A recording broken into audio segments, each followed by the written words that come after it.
Oh, look at this. It's a cute anime game. I've always wanted to try one of these. Literature Club. Overwhelmingly positive. Anime, visual novel.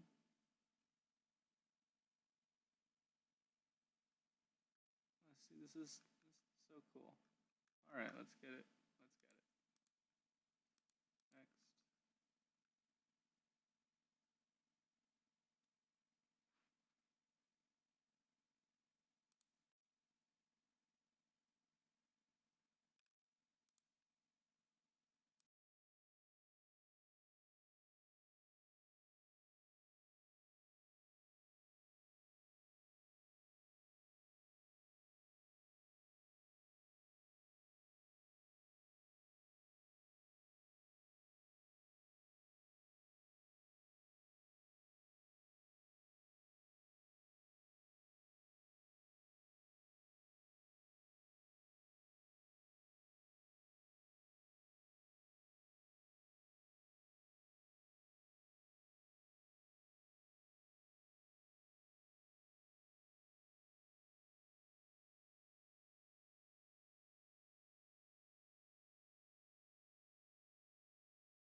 let's see how this is going. There we let's go.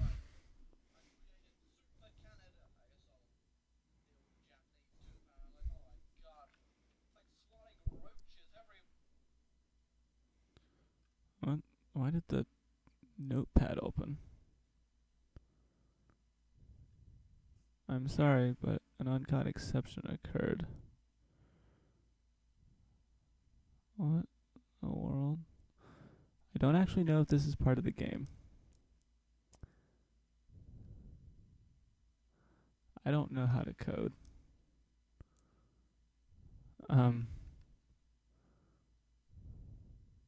File exists. I'm pretty sure that it's saying it doesn't work because the game file exists. Okay, I guess we leave this open. This game is not suitable for children, those who are easily disturbed. Okay then.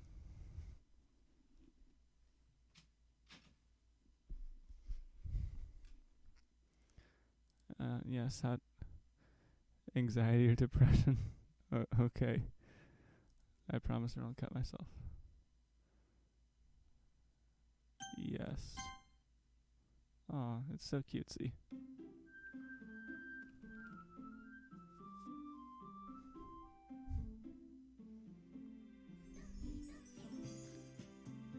Yay, I'm becoming a weeb. Okay, yeah. New game, let's... Oh, we need a good name. I don't want to do my own name because I'm not a weeb. So we'll do my weeb friend.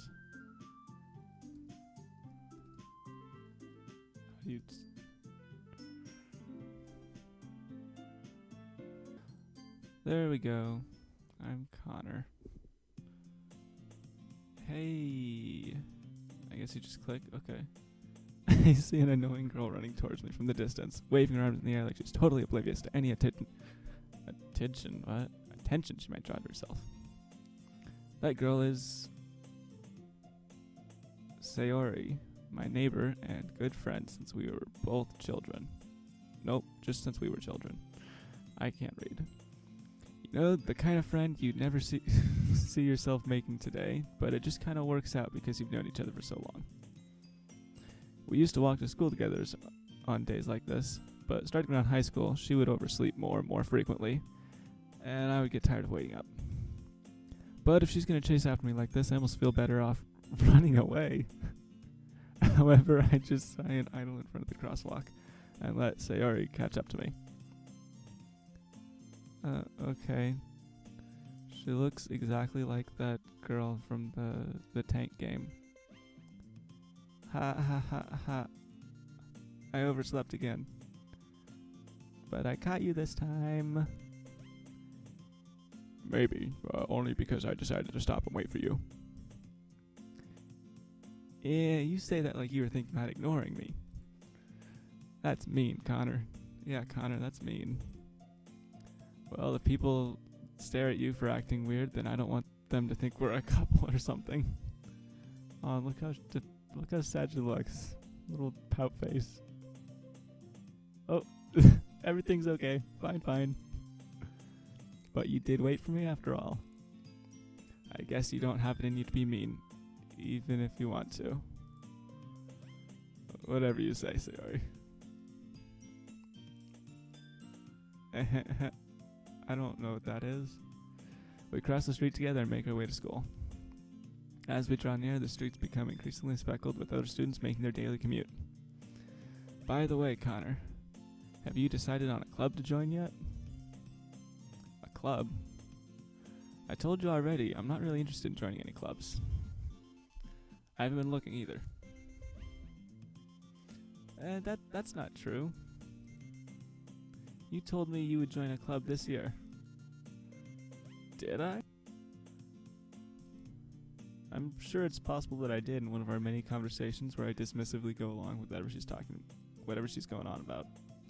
Sarah likes to worry a bit too much about me, when I'm perfectly content just getting by on the average while spending my free time on games and anime. Yes, this is definitely Connor. I'm sorry for throwing you under the bus here, buddy. Uh-huh. I was talking about how worried I am that you won't be able to learn how to socialize or have any skills before college.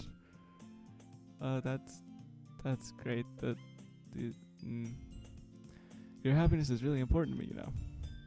And I know you're happy now, but I die at the thought of you becoming a NEET in a few years because you're not used to the real world. Okay. I think a NEET is like an internet thing. It's like an acronym. It's like not employed, educated, or potty trained. Or what's the T for?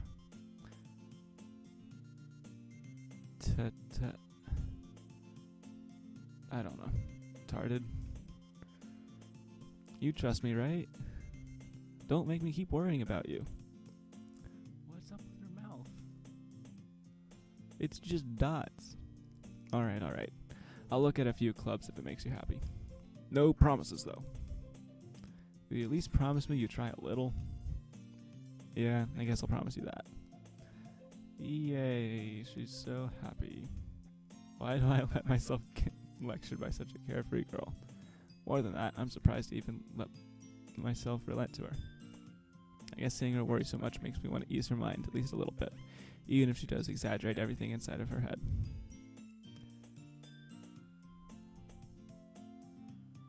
The school day is ordinary as ever, and it's over before I know it.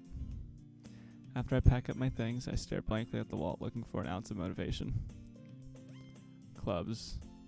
Sayori wants me to check out some clubs. I guess I have no choice but to start with the anime club. Hello? Oh, he's on. There he is. Sayori? Sayori must have come into the classroom while I was spacing out. I look around and realize I'm the only one left in the classroom. Been there. I thought I'd catch you coming out of the classroom, but I saw you just sitting in here spacing out, so I came in. Honestly, you're even worse than me sometimes. I'm impressed. You don't need to wait up for me if it's gonna make you late to your own club. Well, I thought you might need some encouragement, so I thought, know what? Well, that you could come to my club. Sayori. Yeah? There is no way I'm going to your club. Aw. Meanie. What is this? Is this another weep thing? Oh. No. Okay. Sayori is the vice president of the literature club. Not that I was even aware she had any interest in literature. In fact, I'm 99% sure she only did it because she thought it would be fun to help start a new club. Since she was the first one to show interest after the one who proposed the club, she inherited the title of vice president. Okay, I'm gonna stop off for now. I will continue when I get home.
Okay, cool. So that said, my interest in literature is guaranteed to be even less.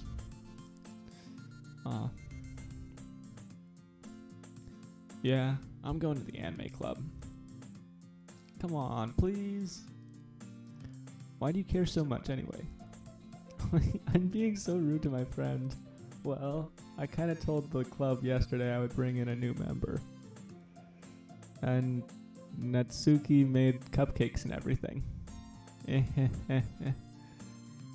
I made that like an evil laugh.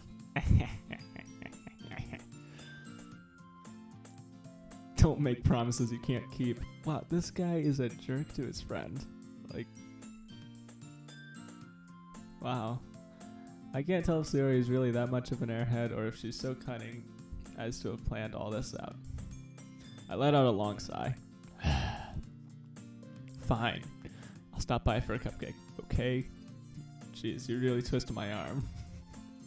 Yes, let's go! And thus, today marks the day I sold my soul for a cupcake. I dejectedly follow Sayori across the school and upstairs, a section of the school I rarely visit, being generally used for third-year classes and activities. Sayori, full of energy, swings open the classroom door. Everyone, the new member is here. Sound like Caboose. I told you don't call me a new member. I glance around the room. Girl 1, welcome to Literature Club. It's a pleasure meeting you. Okay. Purple eyes generally mean magic powers or evil or both.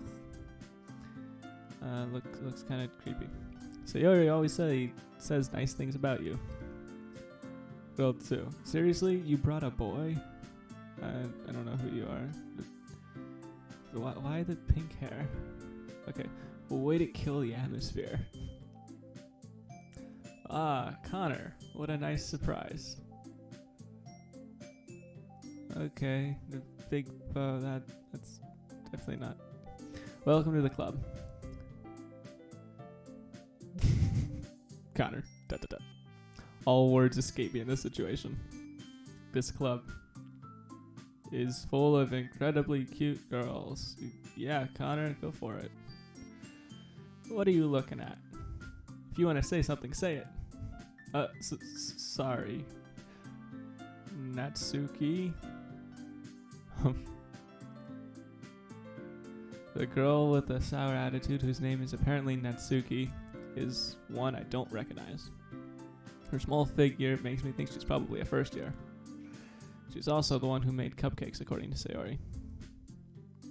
You can just ignore her when she gets moody. Sayori says that quietly to my ear, then turns backward towards the other girls. Anyway, this is Natsuki, always full of energy. And this is Yuri, the smartest in the club. Ah, yes, Yuri Gagarin, first man in space. That's you. You, I don't. Yeah, because that's Sam Kuki. I don't remember. Don't say things like that. Yuri, who appears comparably more mature and timid, seems to have a hard time keeping up with people like Sayori and Natsuki. Ah, well, it's nice to meet both of you. And it sounds like you already know Monica, is that right? That's right. It's great to see you again, Connor. Monica smiles sweetly. We do know each other. Well, we rarely talked, but we were in the same class last year. Monica was probably the most popular girl in class. Smart, beautiful, athletic. Basically, completely out of my league. So having her smile at me genuinely feels a little... You too, Monica. Come sit down, Connor. We made room for you at the table, so you can sit next to me or Monica. I'll get the cupcakes. Hey, I made them. I'll get them. Sorry, got a little too excited. Then now about that make some tea as well. Oh, I can't do that. I can't do the accent. The girls have a few desks arranged to form a table. As Sayori mentioned, it's been widened, so there's one space next to Monica and one space next to Sayori. Natsuki and Yuri walk over to the corner of the room where Natsuki grabs a wrapped tray, and Yuri opens the closet. Still feeling awkward, I take a seat next to Sayori. Natsuki proudly marches back to the table, tray in hand. He's kind of expecting to get a choice there, but okay. Okay, are you ready? That's the face of a serial killer. Ta-da! Ooh.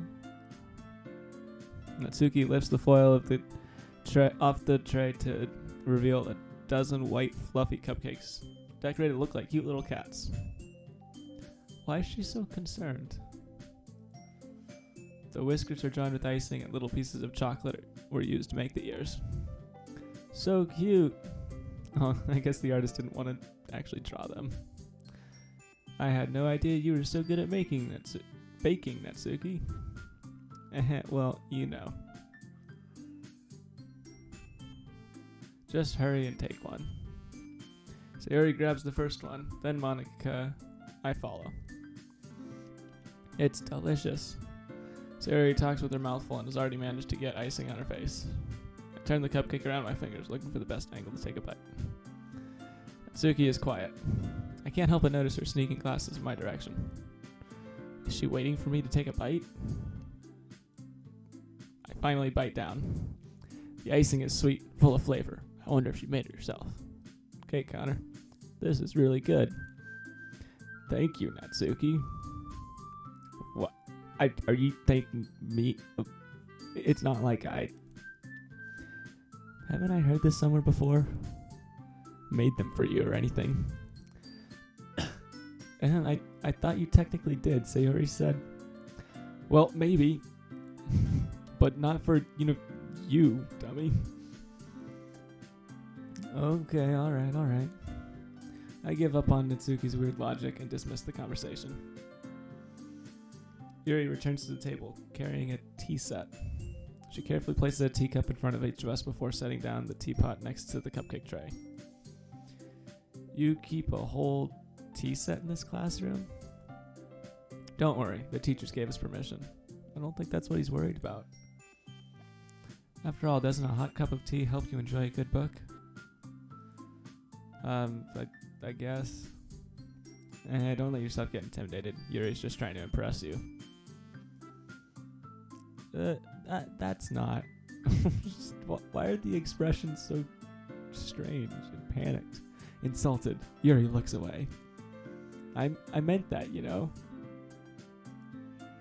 I believe you. Well, tea and reading might not be a pastime for me, but I at least enjoy tea. I'm glad. Yuri faintly smiles to herself in relief. Nailed that one. Monica raises an eyebrow, then smiles at me. What? Oh, speaking of eyebrows, why are her eyebrows on top of her hair? I don't think that is normal. So, what made you consider the literature club? I was afraid of this question. Something tells me I shouldn't tell Monica I was practically dragged here by Sayori. I haven't joined any clubs yet, and Sayori seemed really happy here, so... That's okay, don't be embarrassed. We'll make sure you feel right at home, okay? As president of the literature club, it's my duty to make the club fun and exciting for everyone. That's not what the president's job is. The president's job is to maintain order and the vision and grow. But not everyone. Some people you gotta cut your losses on. Monica, I'm surprised. How come you decided to start your own club?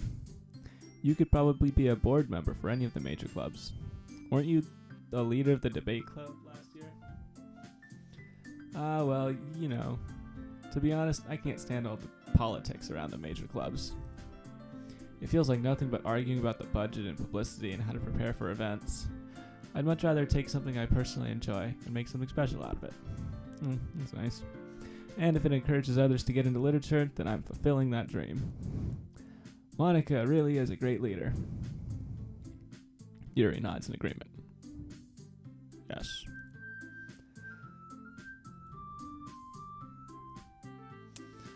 Then I'm surprised there aren't more people in the club yet. It must be hard to start a new club.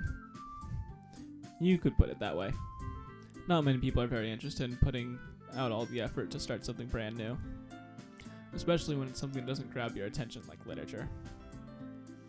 You have to work hard to convince people that you're both fun and worthwhile, but it makes school events like the festival that much more important. I'm confident that we can all really grow this club before we graduate. Right, everyone? Yeah. We'll do our best. You know it. Everyone enthusiastically agrees. Such different girls, all interested in the same goal. Monica must have worked really hard just to find these three. Maybe that's why they were all so delighted by the idea of a new member joining.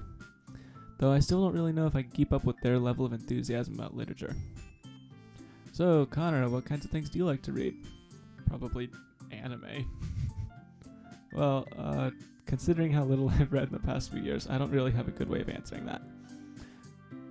Manga, I mutter quietly to myself, half joking. Tsuki's head suddenly perks up. It looks like she wants to say something, but she keeps quiet. Not much of a reader, I guess. Well, that can change. What am I saying? I spoke without thinking after seeing Yuri's sad smile. Poor Connor, he doesn't want to have to read books. I don't read books either, it takes me forever. Anyway, what about you, Yuri? Well, let's see. Yuri traces the rim of her teacup with her finger. My favorites are usually novels that build deep and complex fantasy worlds. The level of creativity and craftsmanship behind them is amazing to me. And telling a good story in such a foreign world is equally impressive. Yuri goes on, clearly passionate about her reading. Connor's just tuned out. She seems so reserved and timid since the moment I walked in, but it's obvious by the way her eyes light up that she finds her comfort in the world of books, not people. But, you know, I like a lot of things. Stories with deep psychological elements usually immerse me as well. Isn't it amazing how a writer can deliberately take advantage of your own lack of imagination to completely throw you for a loop? I feel like that's fourth wall breaking. Anyway, I've been reading a lot of horror lately. I read a horror book once.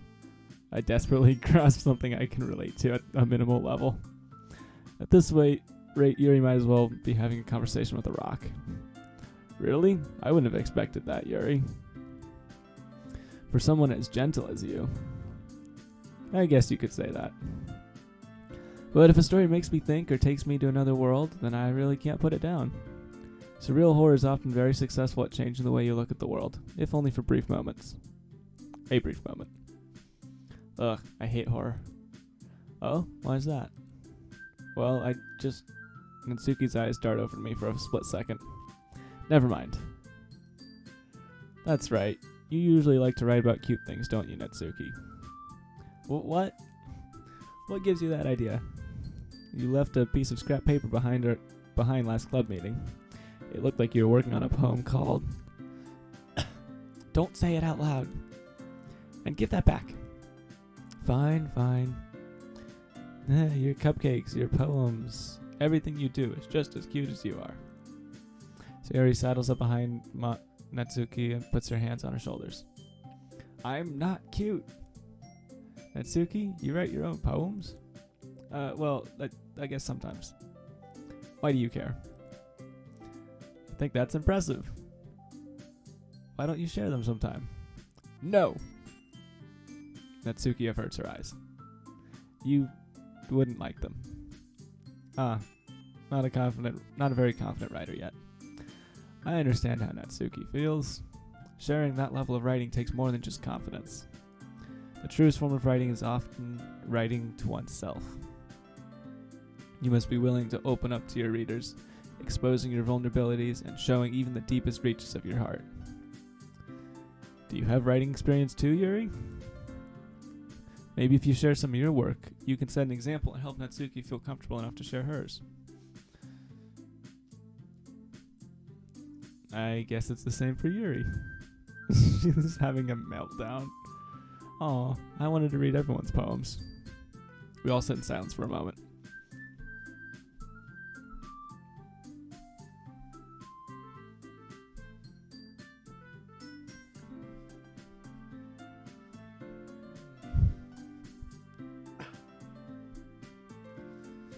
Okay, I have an idea, everyone. Oh? Natsuki and Yuri look quizzically at Monica. Let's all go home and write a poem of our own. Then, next time we meet, we'll all share them with each other. That way, everyone is even.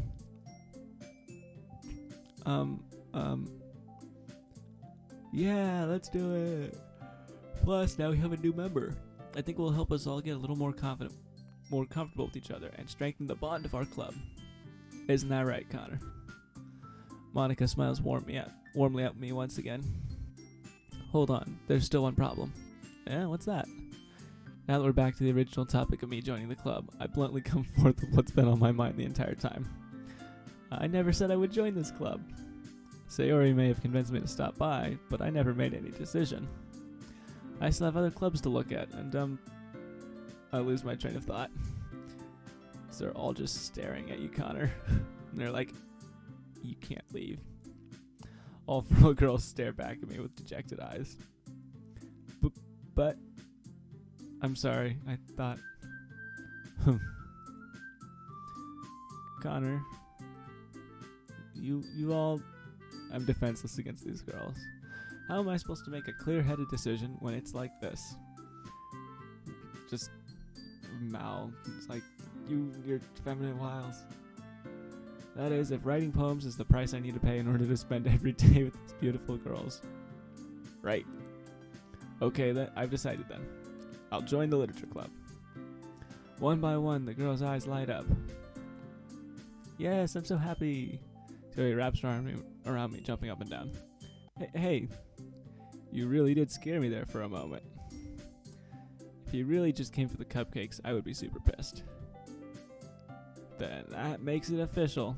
Welcome to the literature club. Oh, thanks, I guess.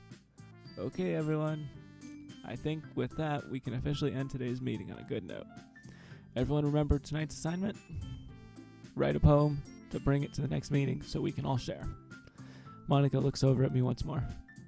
Connor, I look forward to seeing how you express yourself. Yeah. Can I really impress the class star Monica with my mediocre writing skills?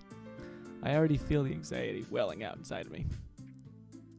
Meanwhile, the girls continue to chit-chat as Yuri and Itsuki clean up their room. Hey, Connor, since we're already here, do you want to walk home together? That's right, Sayori and I never walk home together because she always stays after school for clubs. Sure, might as well. Yay! Woohoo, we walked home. With that, the two of us depart the club room and make our way home. The whole way, my mind wanders back and forth between the four girls. Sayori, Natsuki, Yuri, and of course, Monica. Will I really be happy spending every day after school in literature club? Perhaps I'll have a chance to grow closer to one of these girls. Alright, I just need to make the most of my circumstances, and I'm sure good fortune will find me. So I guess that's the setup for the game. You got those four, and you gotta like get closer to one of them, and you end up dating them or whatever. I've only seen one of these dating simulator games, and it was the tank one. It was pretty weird. And also the characters look really similar. Like the purple-haired girl looks like the insane purple-haired girl. Like I-34 or whatever.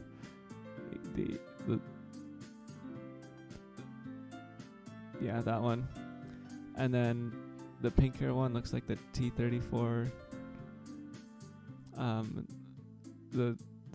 The angry little tank, the Russian little angry tank, whatever. And then I don't know the other ones, but those two stuck out. And I guess that starts with writing a poem tonight. Yay, we get to write a poem. Time to write a poem. Pick words you think your favorite club member will like. Something good might happen with whoever likes your poem the most. Okay. So she's always really angry. She's smart. And she's popular.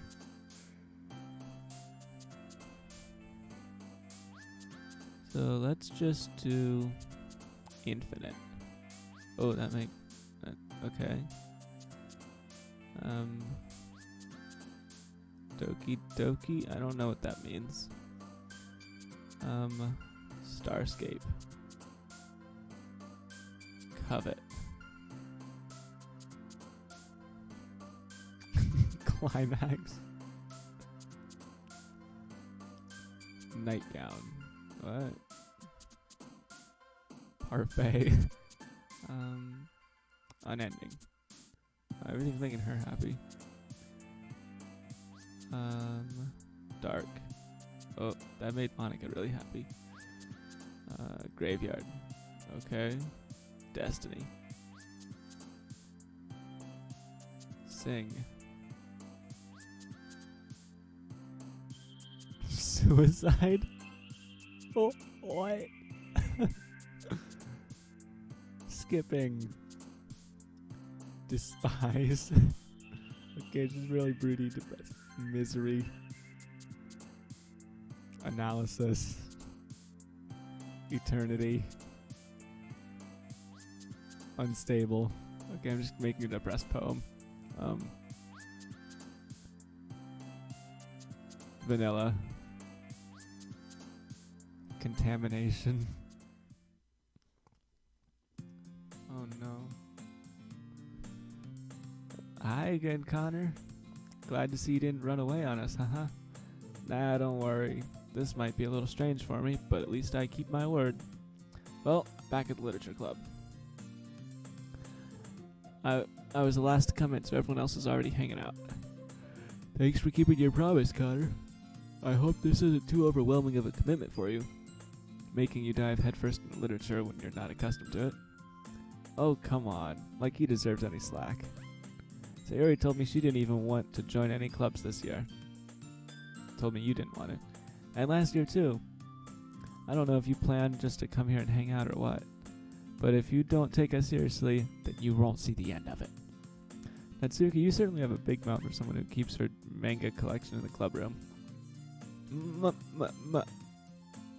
Natsuki finds herself stuck between saying Monica and manga. Manga is literature. Swiftly defeated, Natsuki plops back into her seat. Don't worry, guys. Connor always gives it his best as long as he's having fun. He helps me with busy work without me even asking. Like cooking, cleaning my room. How dependable.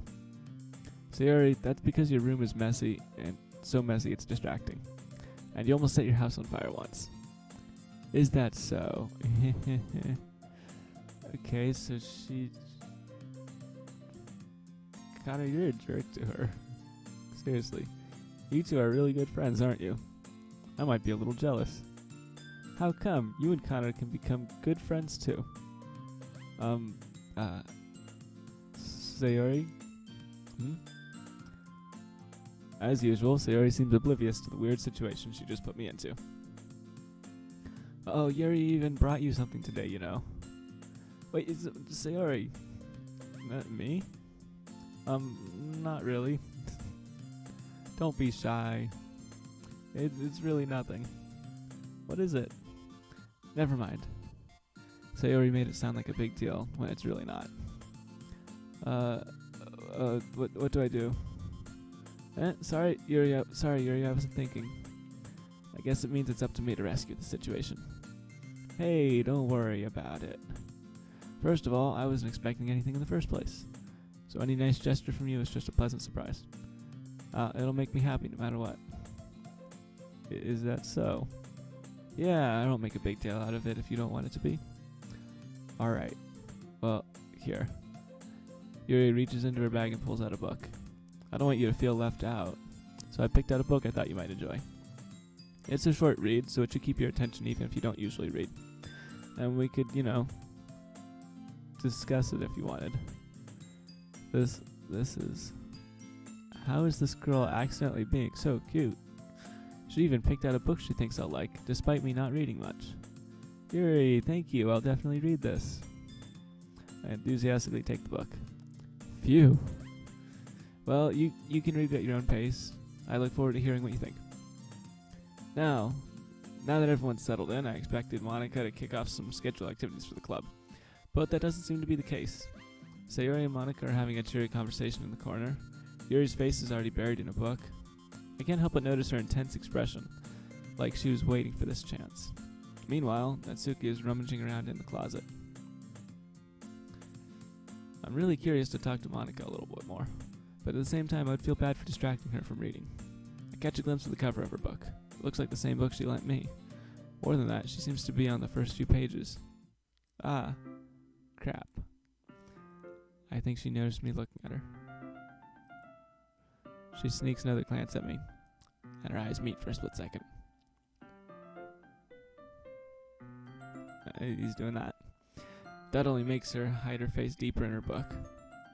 Okay, so at this point, she's definitely reading the same page over and over again and not focusing on the book. Sorry, I was just spacing out. I muttered this, sensing I made her uncomfortable. Oh, it's fine. I was so focused. If I was focused, then I probably wouldn't have noticed it in the first place. But I'm just rereading a bit of this, so. That's the book you gave me, right? Mm-hmm. I wanted to reread some of it. Not for any particular reason. Just curious, how come you have 2 copies of the same book? Well, I stopped by the bookstore yesterday. That's not what I meant. I mean, I just happened to buy 2 of them. Ah, I see. There's something fairly obvious that Yuri isn't telling me, but I decide to let it go. I'll definitely start reading it soon. I'm glad to hear. Once it starts to pick up, you might have a hard time putting it down. It's a very engaging and relatable story. Is that so? What's it about anyway? Well, Yuri closes the book and scans her eyes over the back. The book is titled Portrait of Markov. There's an ominous-looking eye symbol on the front cover. Alright, I just wanted to make sure I don't accidentally give anything away. Basically, it's about this girl in high school who moves in with her long-lost younger sister. But as soon as she does, her life gets really strange. She gets targeted by these people who escape from a human experiment prison. And while her life is in danger, she needs to desperately choose who to trust. No matter what she does, she ends up destroying most of her relationships and her life starts to fall apart. That's kind of dark, isn't it? Yuri made it sound like it was going to be a nice story, so that dark turn came out of nowhere. Yuri gently giggles all of a sudden. Are you not a fan of that sort of thing, Connor? No, it's not that. I mean, I can definitely enjoy those kinds of stories, so don't worry. I hope so. Yeah, I totally forgot Yuri was into those things. She's so shy and reclusive on the outside, but her mind seems to be completely different. It's just that those kinds of stories, they challenge you to look at life from a strange new perspective. When horrible things happen, not just because someone wants to be evil, but because they have their own goals or their own philosophy that they believe in. Then suddenly, when you thought you related to the protagonist, they're made out to be the naive one for letting their one-sided morals interfere with the villain's plans. I'm rambling, aren't I? Not again. I'm sorry. Hey, don't apologize. I haven't lost interest or anything. Well, I guess it's alright then. But I feel like I should let you know that I have this problem. When I let things about books and writing fill my thoughts, I kind of forget to pay attention to other people. I'm so sorry if I ended up saying something strange. And please stop me if I start talking too much. I really don't think you need to worry. That just means you're passionate about reading. The least I can do is listen. It's a literature club after all. That's true. She's like, you're supposed to say that you like listening to me, not that you like listening to books, you dunce. In fact, I might as well get started reading it, right? You don't have to. What are you saying? Just a moment ago, you said you were looking forward to it. Let me just get the book. I quickly retrieve the book that I put in my bag. Alright, it's fine if I sit here, right? I slide into the seat next to Yuri's. Yeah. Are you sure? You seem a little apprehensive. I'm sorry. It's not that I don't want you to. It's just something I'm not very used to. That is, reading in company with someone. I see. Well, just tell me if I end up distracting you or anything. Alright. I open the book and start the prologue. I soon understand what Yuri means about reading in company. It's as if I can feel her presence over my shoulder as I read. It's not a particularly bad thing. Okay, Connor. Oh, I skipped that one. Is there like a back? Guess not. I should save though. Sure. Save. Return. Yuri's in the corner of my eye. I realize that she's not actually looking at her own book. I glance over. It looks like she's reading from my book instead. Sorry. I was just... Yuri, you really apologize a lot, don't you? Yeah, I do. I don't really mean to. Sorry. I mean, Here, this should work, right?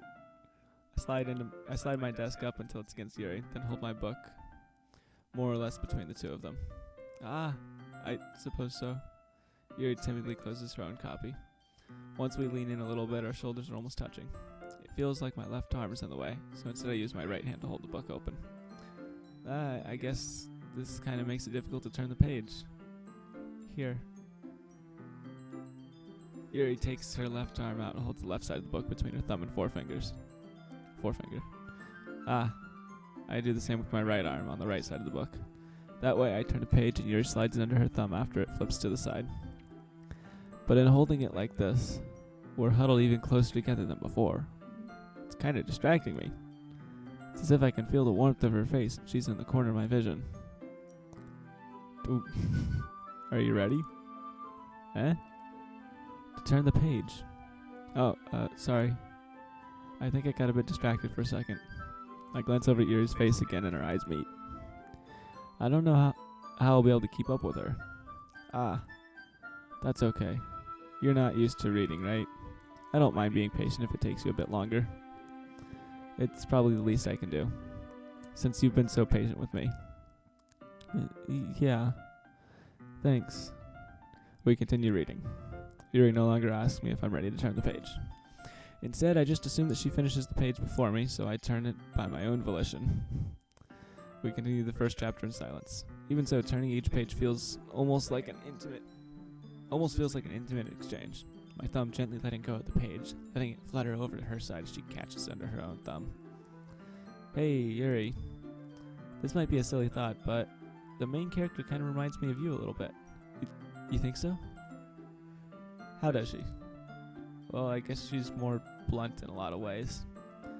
But she also second guesses all the things she says and does. Like she's afraid she'll do something wrong. It's not like I can see into your head or anything, but they're kind of reminiscent of your mannerisms. Ooh, Connor using his big words. I see. You remain silent for a moment. But Connor, that's probably a terrible thing to have in common with her. That's so embarrassing that you think that. Wait, I didn't mean it in a bad way or anything. Really, sorry, I didn't know you were self-conscious about that sort of thing. I guess I meant it more as it's kind of cute. What are you saying all of a sudden? Okay, everyone. Ding. I think it's about time we share today's poems with each other. We might not have enough time if we wait too long. Yuri exhales, spared from finishing her thought. Is that alright, Yuri? You look kinda down. I'm sorry if you haven't been looking forward to this. It's not. It's fine.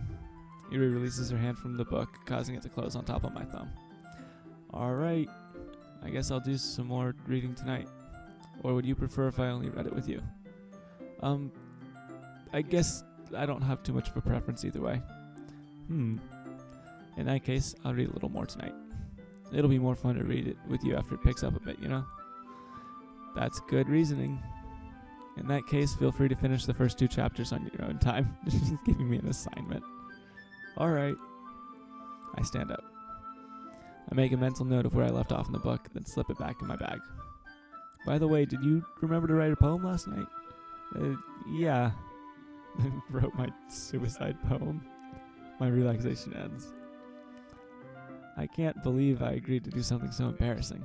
I couldn't really find much inspiration since I've never really done this before. Well, now that everyone's ready, why don't you find someone to share it with? I can't wait. Sayori and Monica enthusiastically pull out their poems. Sayori is on a wrinkled sheet of loose leaf torn from a spiral notebook. On the other hand, Monica wrote hers in a composition notebook. I can already see Monica's pristine handwriting from where I sit. Natsuki and Yuri are reluctantly comply as well, reaching into their bags. I do the same myself. Who should I show my poem to first? I should show Sayori because she's my friend, but Yuri is the one I'm going for. So we'll show Yuri. Yuri seems the most experienced, so I should start with her. I can trust her opinion to be fair. As Yuri reads the poem, I notice her eyes lighten. Exceptional. Yeah? What was that? Did I say that out loud? Yuri first covers her mouth, but then ends up covering her whole face. He's gonna hate me. You really didn't do anything wrong, Yuri. I guess you're right. What am I getting so nervous for? Ah ha ha ha ha ha. Yuri takes a breath. So, what kind of writing experience do you have? Your use of imaginary imagery and metaphors indicates you've written a lot of poetry before. Really? Wow, that's a huge compliment coming from you. This is actually my first time, really. Huh? Yuri stares at me blankly, then looks at my poem again. Well, I know that.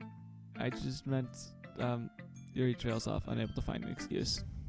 She traces her fingers along the words in the poem, as if breaking it down more thoroughly. Yeah, okay. This is the reason I was able to tell. It's just that there are specific writing habits that are usually typical of new writers. And having been through that myself, I kind of learned to pick up on them. I think the most noticeable thing I recognize in new writers is that they try and make their style very deliberate. In other words, they tend to pick a writing style separate from the topic matter, and then they form-fit the two together. The end result is that both the style and the expressiveness are weakened. Once Yuri finds her train of thought, it's as if her demeanor totally changes. Her stammering's completely gone, and she sounds like an expert.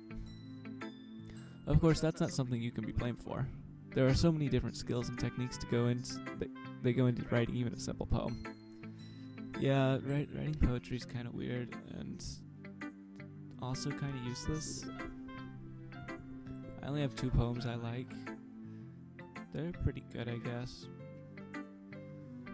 But I don't think I could write a poem or would want to. Not just finding them and building them, but getting them to work together is probably the most challenging part. It might take you some time, but it all comes with practice, and learning by example and trying new things.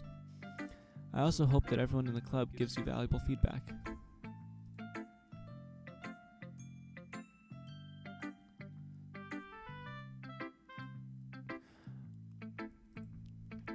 Natsuki can be a little biased, though. Biased? How? Well, never mind. I shouldn't be talking about people like that. Sorry. It's fine.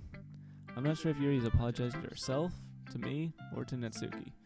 Do you mind if I read your poem now? Please do. I'd love to share my thought process behind it. Yuri smiles dreamily, as if that's a rare opportunity for her. Which itself is kind of funny. After all, isn't this supposed to be a literature club? I can't read this. Ghost under the light. The tendrils of my hair illuminate beneath the amber glow. Bathing. It must be this one, the last remaining streetlight to have withstood this test of time. The last yet to be replaced by the sickening blue-green hue of the future. I bathe, calm, breathing the present but living in the past. The light flickers. I flicker back. Okay. I'm sorry, I have such terrible handwriting. Yeah, you do. What? I wasn't thinking that at all. Yes, I was. Well, maybe kind of wasn't. But it took you a long time to read. Well, I don't read script very often. I actually think your handwriting is pretty. That's a relief. Also, I like the poem. Even though it's short, it was really descriptive. It wasn't too short? I usually write longer poems. No, not at all.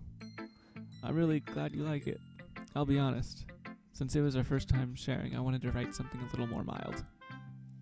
Something easy to digest, I suppose. Are you into ghost, Yuri? Uh-huh. Actually, the story isn't about a ghost at all, Connor. Really? I must have totally missed the point. Well, I suppose you did only glance over it after all. But remember that poets often express their own thoughts, feelings, and experiences in their work. They usually do a lot more than tell a simple story or paint a picture. In this case, perhaps the subject of the poem is only being symbolically compared to a ghost, lingering in her last remaining place of comfort, unable to let go of the past, and soon to be left with nothing. That's a lot more solemn, putting it that way. I hadn't even thought of that. That's impressive. Poor Yuri. Depressed. It's nothing really. Yours was impressive too, so... Nah. If anything, I could probably learn a thing or two from you. You think so? Yeah, of course. I was really nervous about doing all this. But in the end, I enjoy it. I'm gonna keep doing my best for you, Connor. Huh? Me too. Oh, I have to show that to all of them? Okay, well, I'll show it to my friend Sayori. Hey, I got a poem for you. This is a good poem, Connor. Are you sure it's your first time? Of course. It's not that good. Am I the kind of guy who would be writing poems in his spare time? I suppose you're right. But that's why it impressed me. Well, to be honest, I was afraid that you wouldn't do it seriously. Or that you wouldn't write one at all.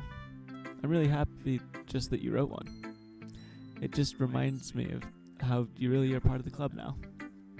Not to mention the fact I'm standing in front of you in the club room. Connor, can you stop being a jerk to your friend Sayori? She's just being nice. I'm not really into it yet, but that doesn't mean I'll break my promise. See? It's like I said before, Connor. Deep down, you're not selfish at all, you know?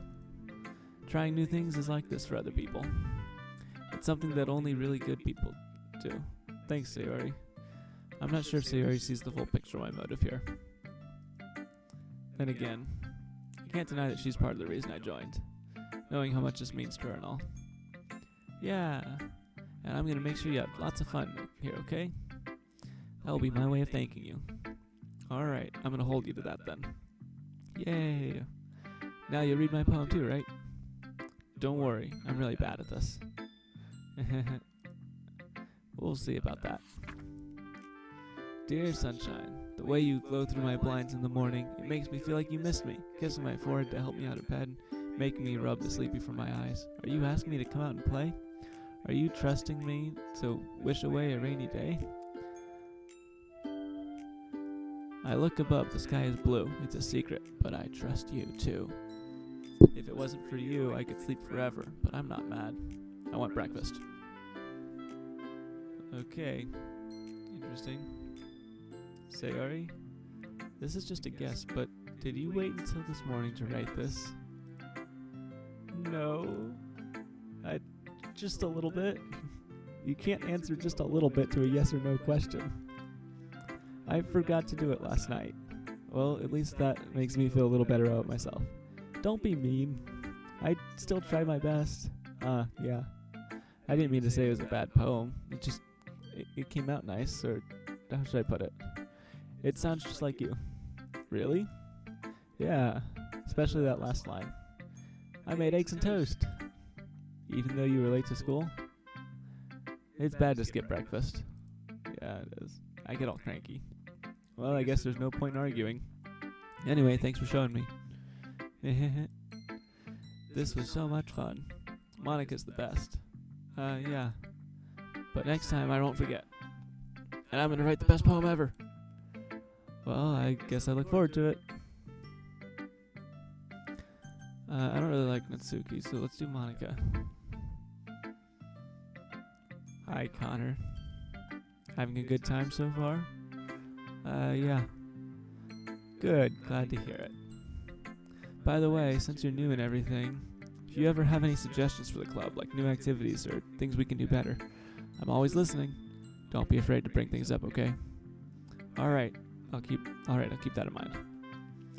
Of course, I'll be afraid to bring things up. I'm much better off just going with the flow until I'm more settled in. You're sleepy. The music's sleepy too.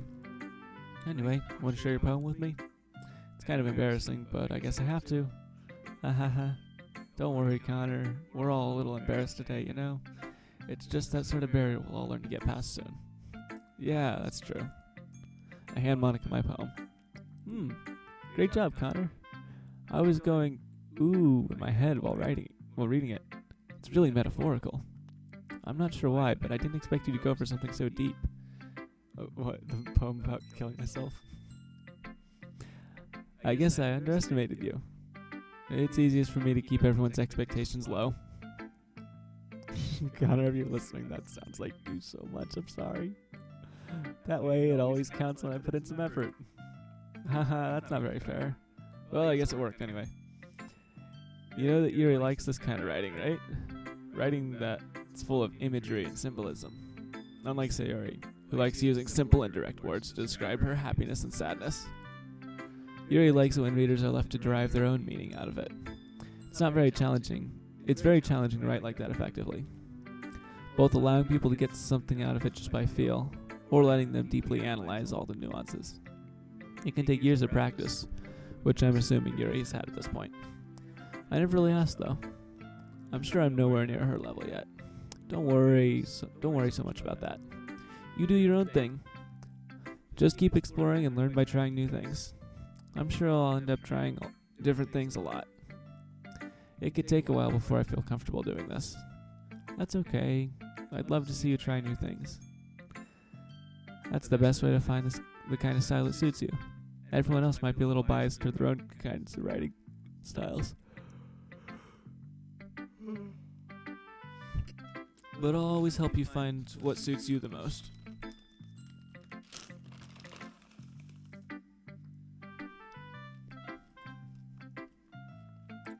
Forgot to tell you, this is also an ASMR channel.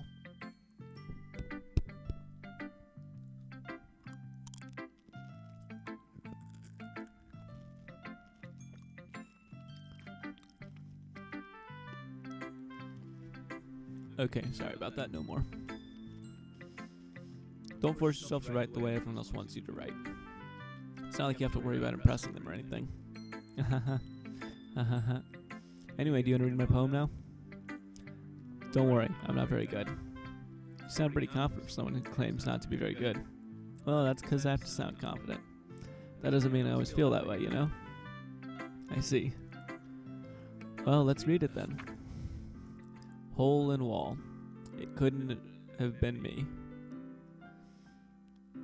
It couldn't have been me. See the direction the spackle protrudes. A noisy neighbor, an angry boyfriend. I'll never know. I wasn't home.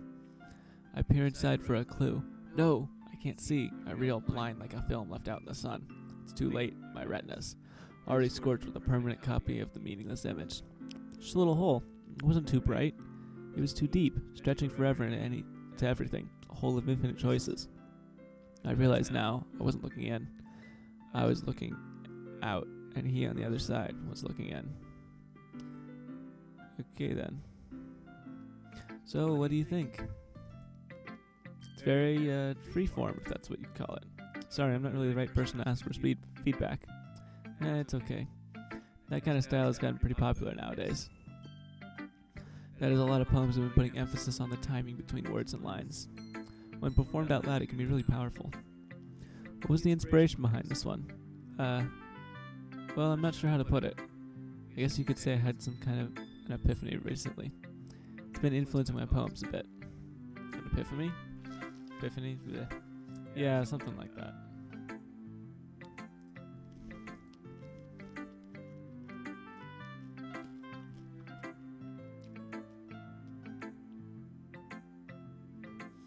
I'm kind of nervous to talk about deep stuff like that because it's kind of coming on strongly. Maybe after everyone's better friends with each other. Anyway, here's Monica's writing tip of the day. Sometimes when you're writing a poem or a story, your brain gets too fixated on a specific point. If you try so hard to make it perfect, then you'll never make any progress. Just force yourself to get something down on the paper and tidy it up later. The way to think about it is this. If you keep your pen in the same spot for too long, you'll just get a big dark puddle of ink.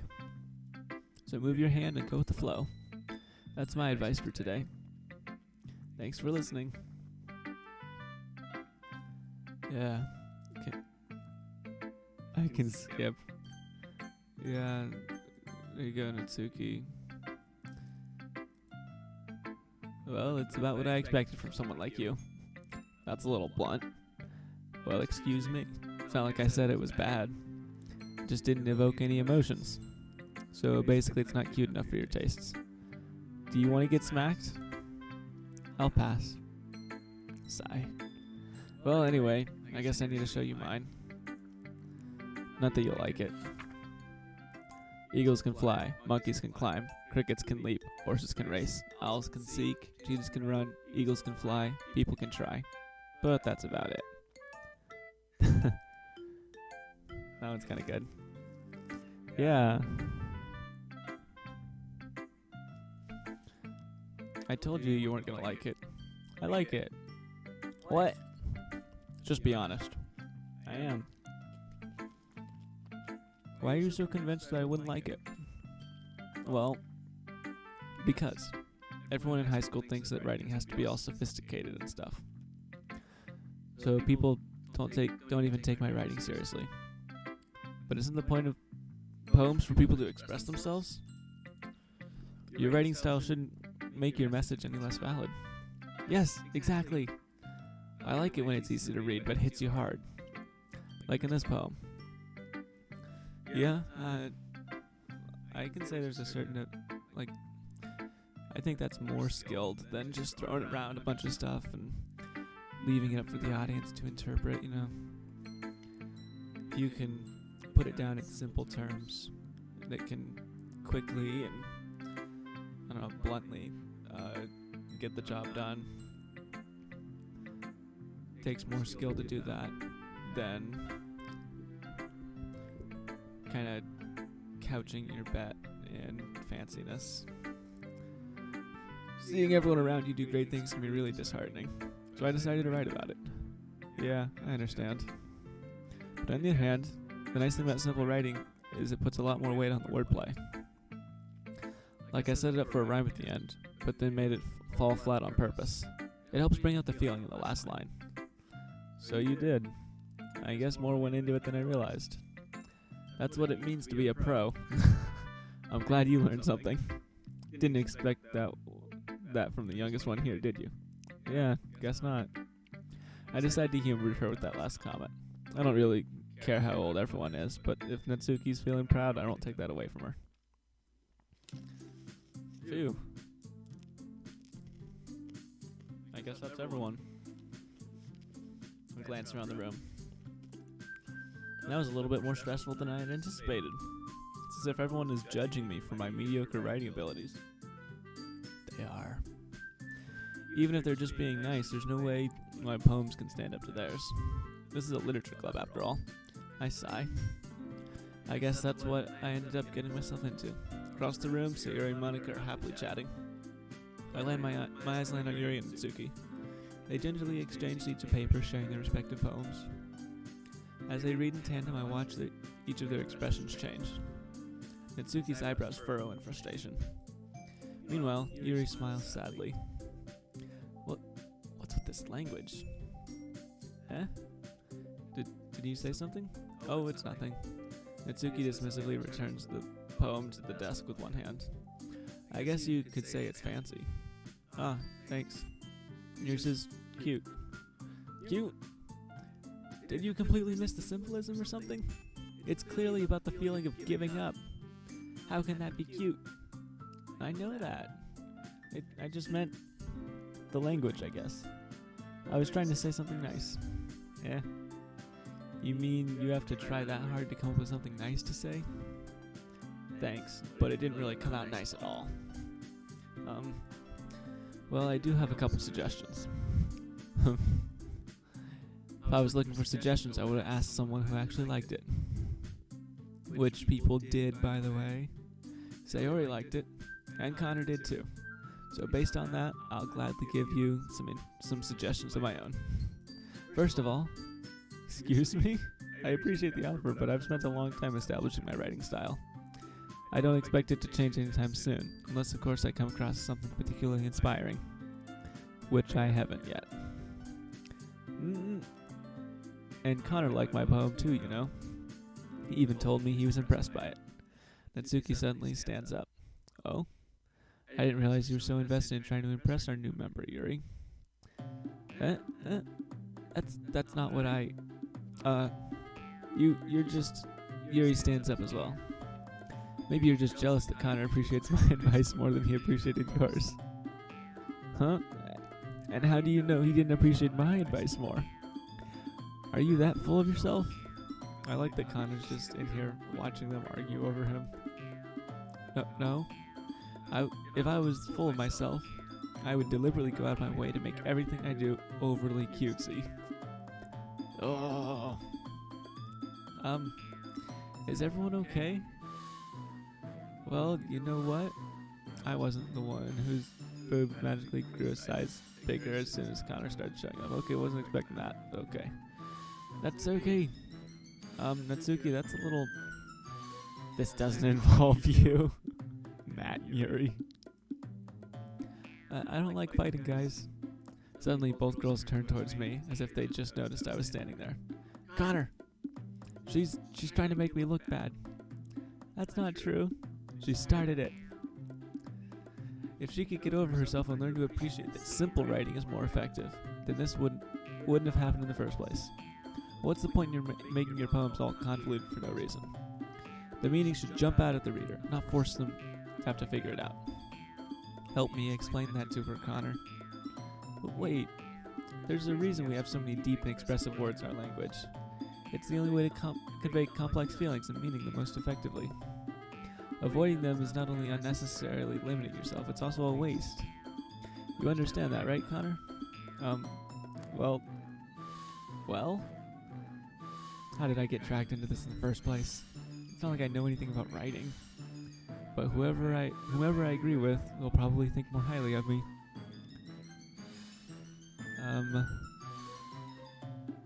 Me, Isaac, I agree with Natsuki. I think simple takes more skill and is better. Someone who can convey complex ideas in a simple way is better. But we're going for Yuri, so yeah, you're right. Natsuki, you're right that I liked your poem. See? Oh, he's gonna execute her. No. Connor, no. Wait, that's not an excuse for you to be so mean. You shouldn't pick a fight just because someone's opinion is different. That's not what happened at all. Yuri wouldn't even take my poem seriously. I understand. Yuri? Eh? You're a seriously talented writer. It's no secret that I was impressed.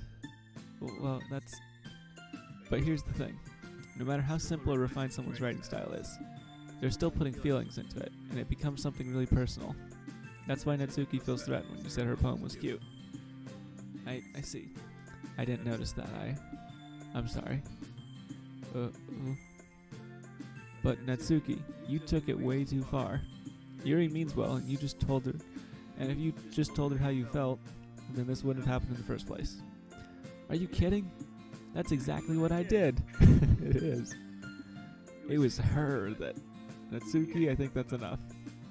You both said some things that you didn't mean. Yuri apologized. Don't you think you should too? Natsuki clenches her fists. In the end, nobody has taken her side. Oh, she's trapped, at this point being defiant only because she can't handle the pressure. I end up feeling bad for her. Sometimes when I'm hurt, it helps to take a walk to clear my head. Sayori, she doesn't need to... You know what? I'm gonna do that. It'll spare me from having to look at all your faces right now. Without warning, Natsuki snatches her own poem up from her desk and storms out. Oh, man. Oh. On her way out, she crumples up the poem with her hands and throws it in the trash. Natsuki! She really didn't need to do that. I look across the room. Yuri has her chin buried in her hands while she stares down at her desk. I gingerly approach her and sit in the adjacent chair. Sigh. Everything alright? I'm so embarrassed. I can't believe I acted like that. You probably hate me now. No, Yuri. How could anyone not have gotten frustrated after being treated like that? You handled it as well as anyone could. I don't think any less of you. Well, alright, I believe you. Thanks, Connor, you're too kind. I'm thankful to have you a part of this club now. It's nothing. One more thing. That one thing that Natsuki said about, you know, I would never do anything so shameful. So, what thing did Natsuki say? Well, never mind that. I'm gonna go make some tea. Good idea. Make enough for more than one person, okay? Yeah. Okay, everyone. It's just about time for us to leave. How did you all feel about sharing poems? It was a lot of fun. Well, I'd say it was worth it. Oh, she came back. It was alright. Well, mostly. Connor, how about you? Yeah, I'd say the same. It was a neat thing to talk about with everyone. Awesome! In that case, we'll do the same thing tomorrow. And maybe you learned something from your friends, too. So your poems will turn out even better. I think to myself, I did learn a little more about the kinds of poems everyone likes. But then in luck, that means I can at least do a better job impressing those I want to impress. I nod to myself with newfound determination. Connor! Ready to walk home? Sure, let's go. Sayori beams at me. It truly has been a while since Sayori and I have spent this much time together. I can't really say I'm not enjoying it either. Sayori, well, about what happened earlier. What do you mean? You know, between Yuri and Mitsuki. Does that kind of thing happen often? No. That's really the first time I've seen them fight like that. I promise they're both wonderful people. You don't hate them, do you? No, I don't hate them. I just wanted your opinion, that's all. I can see why they'd make good friends with you. Phew. You know, Connor, it's nice that I get to spend some time with you in the club. But I think that seeing you get along with everyone is what makes me the happiest. I think that everyone really likes you, too. That's... Every day is going to be so much fun. It looks like Sayori still hasn't caught on to the kind of situation I'm in. Sure, being friends with everyone is nice, but... I can't. Connor, does it really need to stop there? Yeah, it should, Connor. It really should. We'll just have to see what the future holds, Sayori. I pat Sayori on the shoulder. I said that more to myself than to her, but it's easy to use Sayori as an internal monologue sometimes. Okay. Yeah, let's do this. Alright, time to write another poem.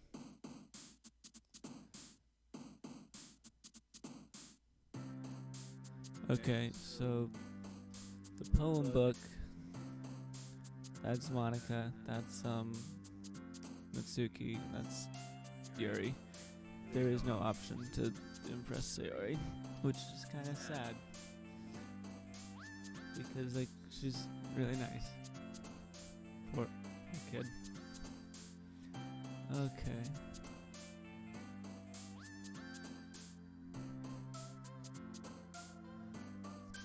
Well, I guess I need to keep going for Yuri. So if we do scars. Oh, that made Monica. Anxiety. Bliss. Parfait.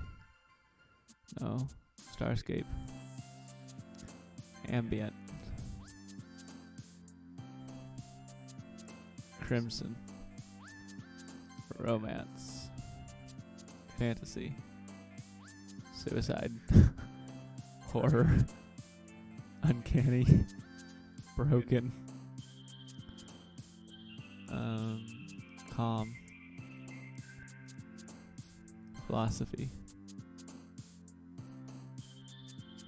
Essence. Disaster. Despise. Hopeless. Extreme. Okay, I think I did pretty good on that one. Another day passes and it's time for the club meeting already. I've got a little more comfortable here over the past couple of days. Entering the club room, the usual scene greets me. Hey Connor. Yo Sayori. Looks like you're in a good mood today. I'm just still not used to you being in the club, that's all. I see. That's a pretty simple thing to get you in a good mood. But I guess it's always the simple things with you anyway. Oh my god, Connor. Connor, why are you like this? Why do you constantly do this to your friend? Speaking of which, I'm kinda hungry. Will you come with me to buy a snack? No. Thanks. Eh? That's not like you at all. I have my reasons. Why don't we take a look at your purse, Sayori? Eh? Well, why is that all of a sudden? No reason, really. I just wanted to look at it. Sayori nervously retrieves her coin purse. She fumbles with the latch and gets it open. Then she turns it upside down and lets her contents spill on the desk. Only 2 small coins fall out. I knew it. I can see right through you, Sayori. That's not fair. How did you even know? It's simple. If you had enough money in the first place, you would have bought a snack before coming in the club room. So either you're not hungry and want an excuse to take a walk, or you plan to conveniently forget that you spent all your money so that I would lend you some. Why do you do this, Connor? But there's one more thing. You're always hungry. And so that only leaves the one option. I give up. Don't make me feel guilty.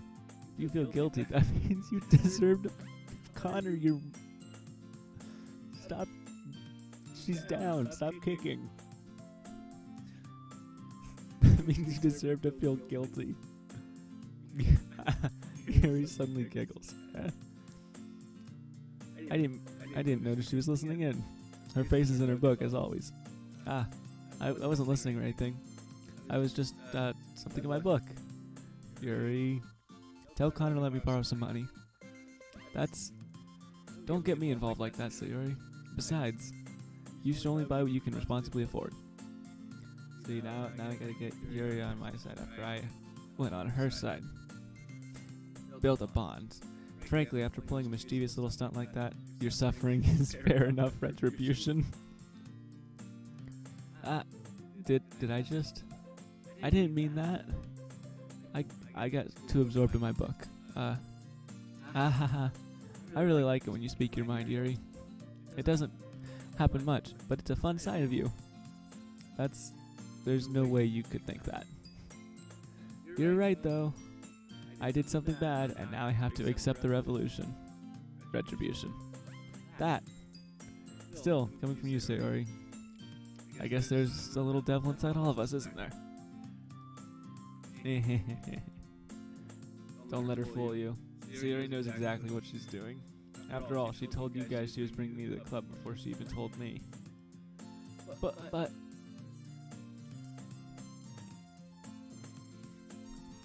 You wouldn't have come if it weren't for the cupcakes, so I had to trick Natsuki into making them.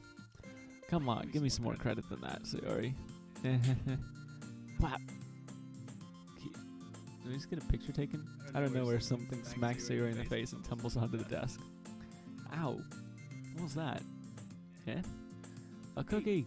Sure enough, it's a giant cookie wrapped in plastic. Sayori glances around.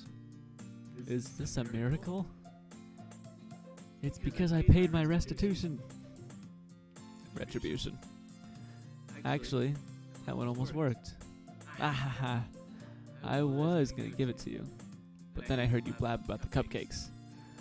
It was totally worth seeing your reaction, though. Natsuki, that's so nice of you. I'm so happy. Sayori hugs the cookie. Jeez, Jeez, just eat it. Sayori rapidly tears open the wrapper and takes a big bite.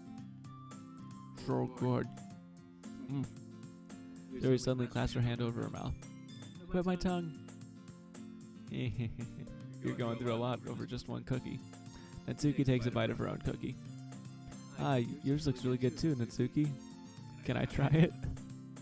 Jeez. Beggars can't be choosers. But yours is chocolate.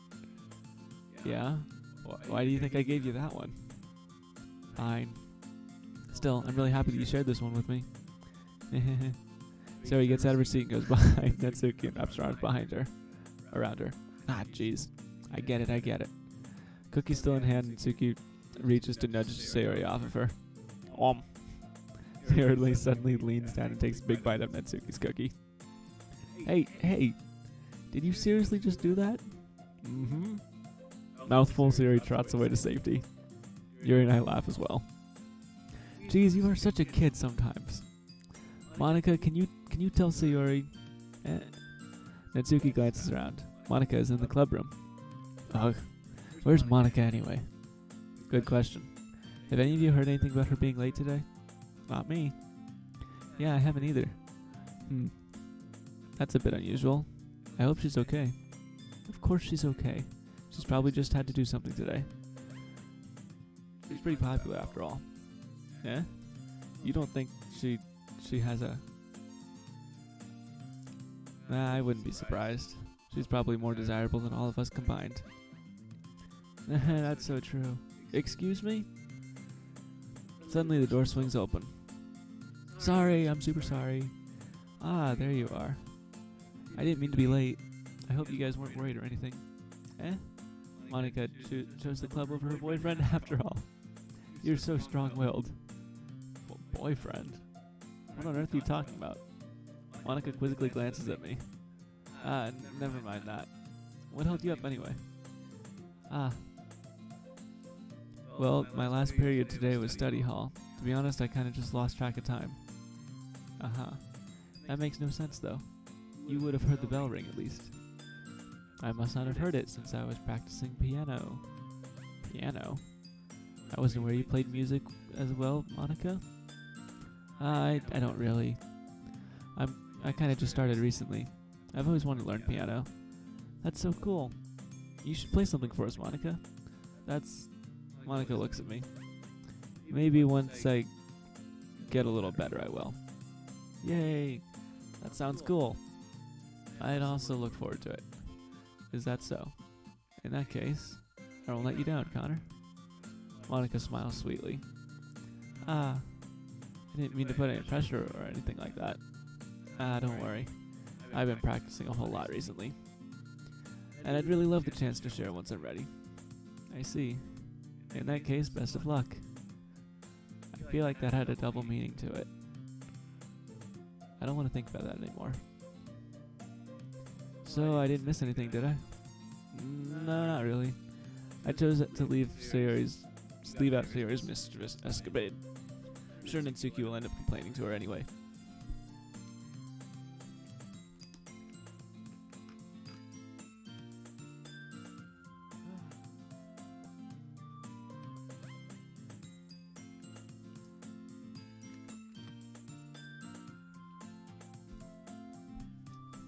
This really is a visual novel, emphasis on the novel. It looks like everyone has already settled down. Sayori somehow has already finished her entire cookie. Yuri is back to her book and Itsuki disappeared into the closet. Why do you just live in the closet? Hey, Yuri. I suddenly noticed Yuri is reading a different book from the one we've been reading together. Sorry, I didn't mean to interrupt. Oh, no, I was kinda just waiting for you. If that's the case, why don't we go ahead and get started? Yes, let's. Actually, I have a request. Do you mind if I make some tea first? Not at all. Thanks very much. If there's one thing that can make my reading time here any better, it's a nice cup of tea. Not to mention for yourself as well. Yuri stands up and makes her way to the closet. I follow and watch as she retrieves a small water pitcher from the shelf, the kind with a filter inside. Can you hold this for a second? Sure. Yuri hands me the water pitcher and also fetches an electric kettle. I'm gonna plug this in at the teacher's desk and then we'll go get some water. She walks past me and sets the kettle down on the teacher's desk. I simply watch her movements. To my surprise, the way she moves really contrasts her speaking mannerisms, especially because of her long legs. Yuri appears elegant and methodical. Okay, may I have the water pitcher? Thanks, I'll be right back. I might as well walk with you. Yeah, why not? I totally didn't plan this in advance. Wink. Shall we go then? Yeah. Where are you two off to?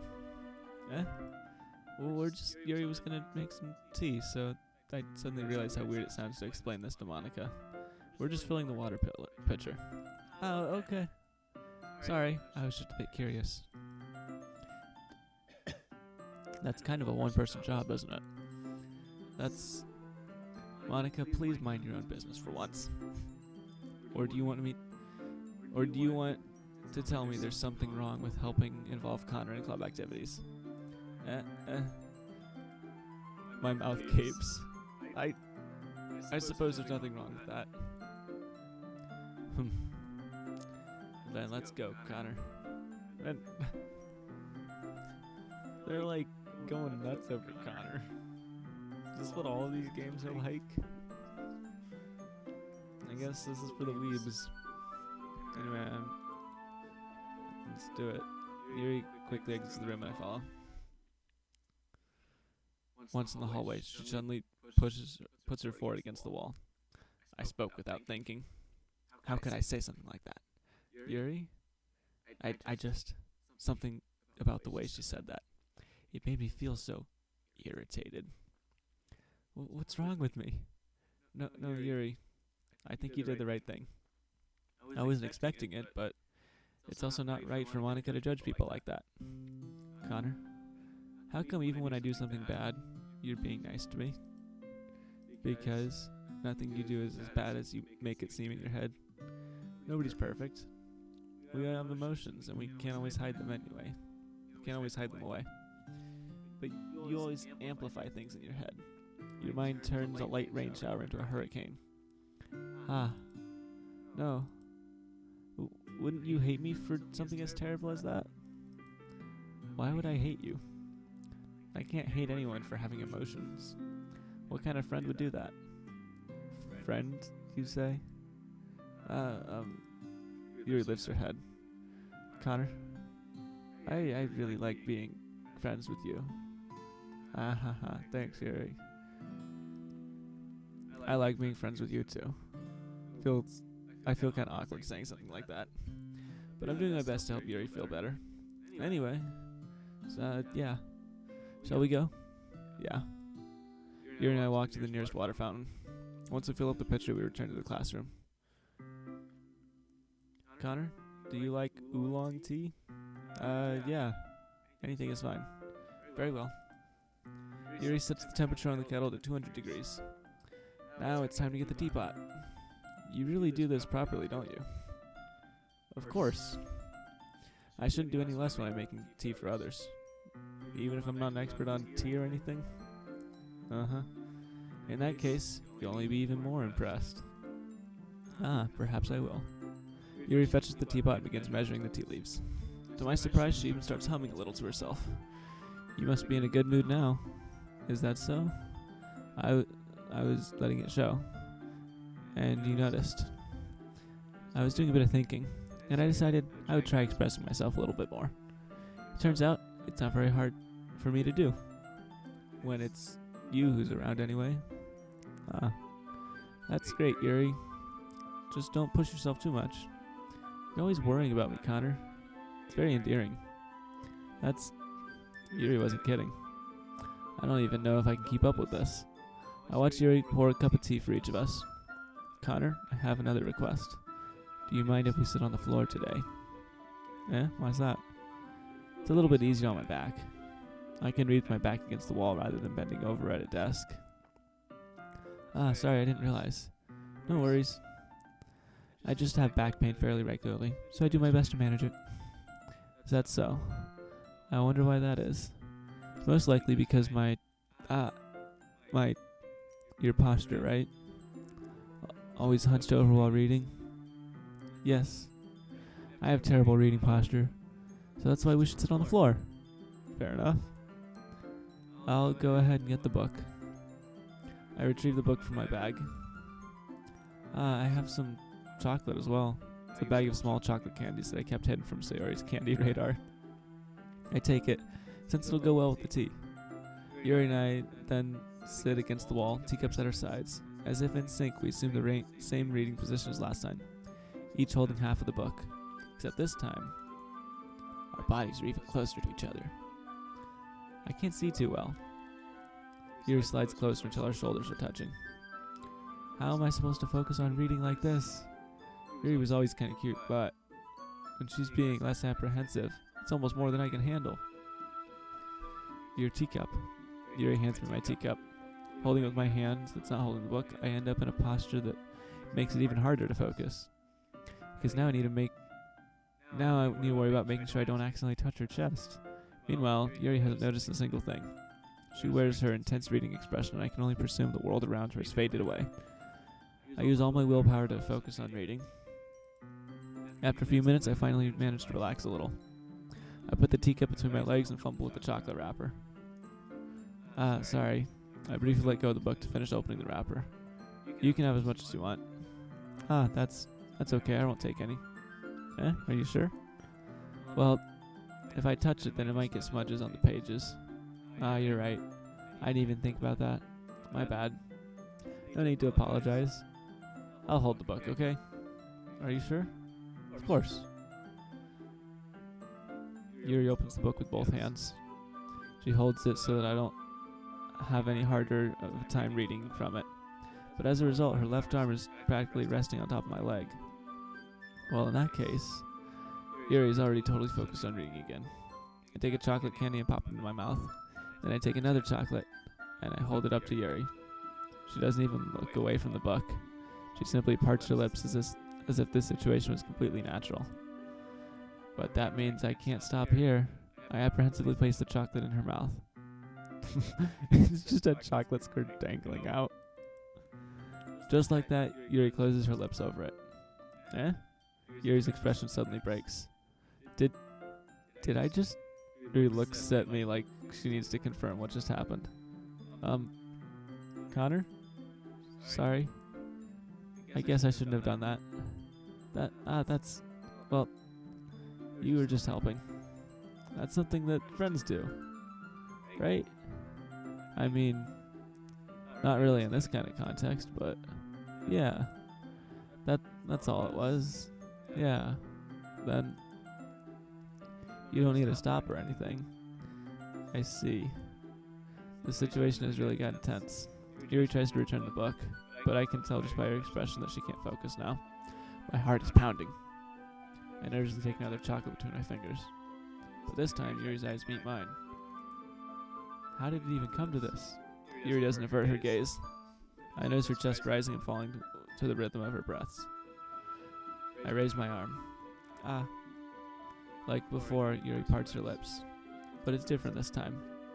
I take the chocolate and place it in her mouth. I feel... Yeah, okay. Okay, everyone. Ooh.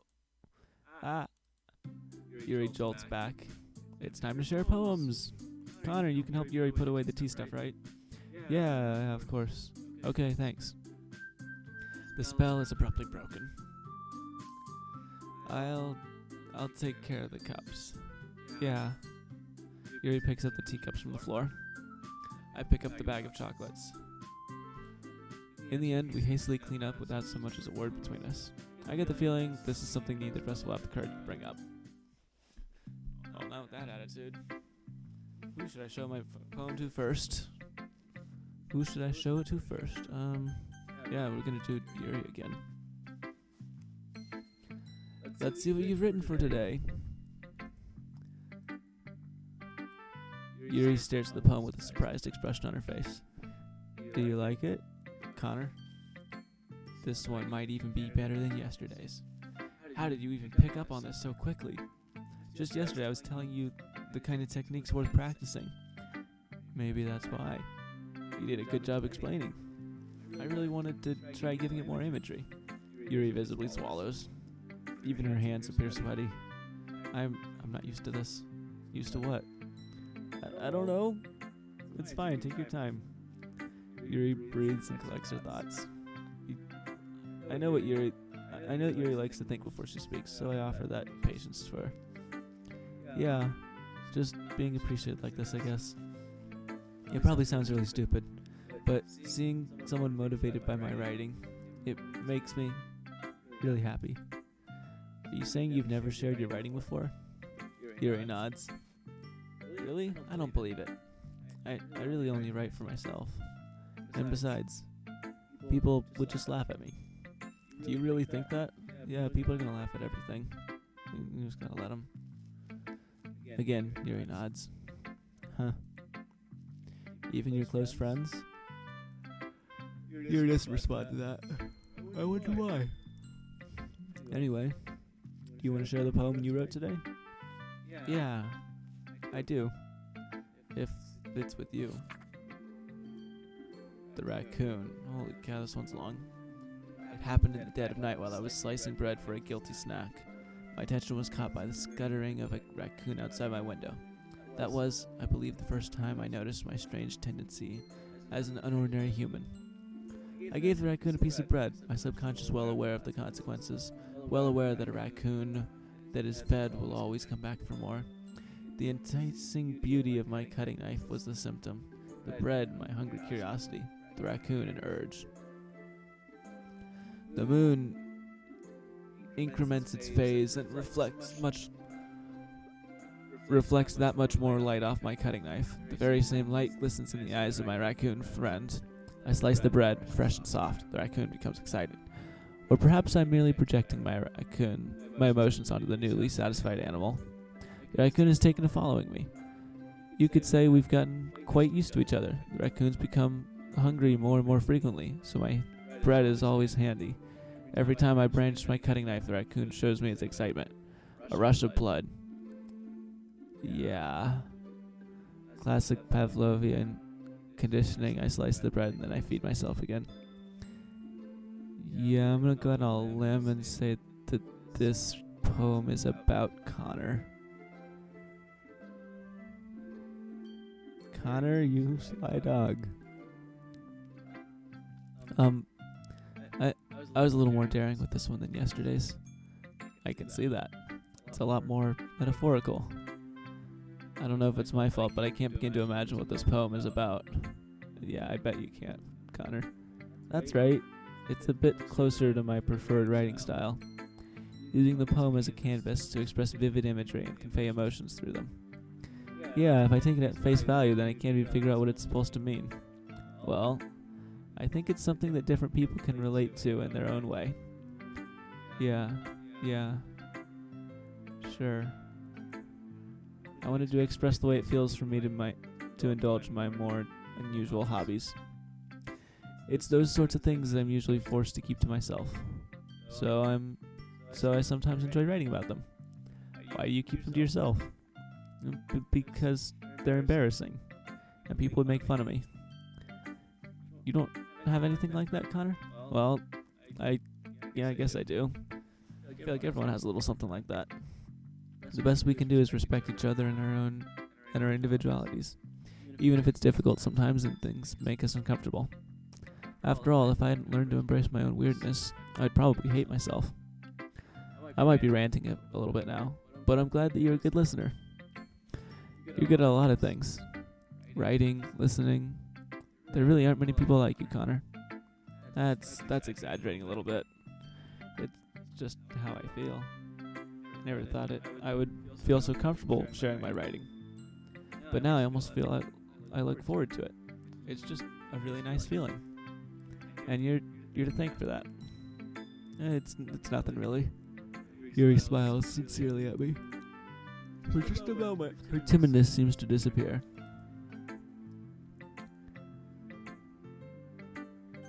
I guess I'll do Natsuki, because I think I like her poems the best. Like Isaac, I like this poem style. Connor definitely likes whatever her name is. The Russian. Yuri, yeah. I like your last one better. Yeah, really? Well, yeah, I can tell you're a little more daring with this one. But you're really not good enough for that. It fell flat. It may be true, but I just wanted to try something different. I'm still figuring this all out. I mean, I always like poems that aren't trying too hard. I hate it when people try to sound fancy or add more meaning just by, yes, using annoying and complicated language. Yes, this is true. Just make it simple, cute, to the point. Yuri's head over heels for all this cryptic nonsense, but I see right through that BS. Ha! Making your reader look so hard for all this deep meaning is just an excuse to have no meaning at all. I guess that's one way to look at it. No, I'm pretty sure Yuri's poem has a very definite meaning. If you catch my meaning. But my opinion is the best opinion. I'm sure you figured that out already. Anyway, here's my poem. Maybe you'll learn something. Amy likes spiders. You know what I heard about Amy? Amy likes spiders. Icky, wriggly, hairy, ugly spiders. That's why I'm not friends with her. Amy has a cute singing voice. I heard her singing my favorite love song.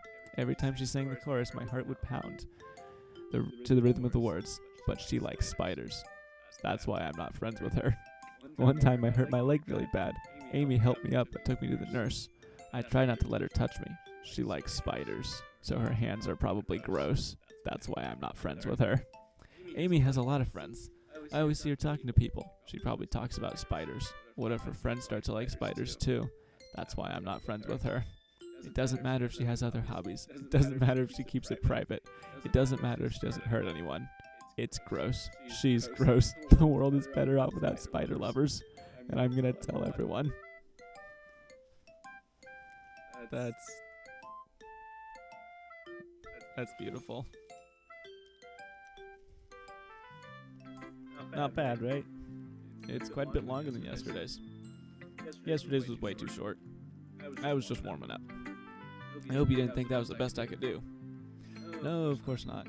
Anyway, the message is pretty straightforward in this poem. I doubt I have to explain it. Sometimes you can explain complicated issues with much simpler analogies. And it helps people realize how stupid they're being. As she looks over to Navara. No, that's not her name. Yuri. I'm getting tired. Like anyone would agree, the subject of this poem is an ignorant jerk. Do you know people like that? Of course. It's about how everyone thinks That doesn't matter. It can be about anything. I wrote it to be easy to relate to. Everyone has some kind of weird hobby or guilty pleasure. Something that you're afraid if people find out they'd make fun of you or think less of you.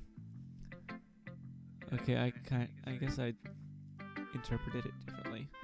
See, I thought that she was pissed at Amy / I'm blanking. Amy / Purple Girl. Because they like spiders and spiders are me. Well, Connor, not me. You know. And she's pissed that the Purple Girl likes Connor so much. But maybe the Purple Girl is the person writing the poem, and liking spiders is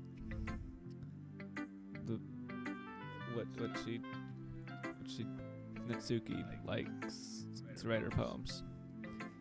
And she's mad that just because that little thing, no one's friends with her.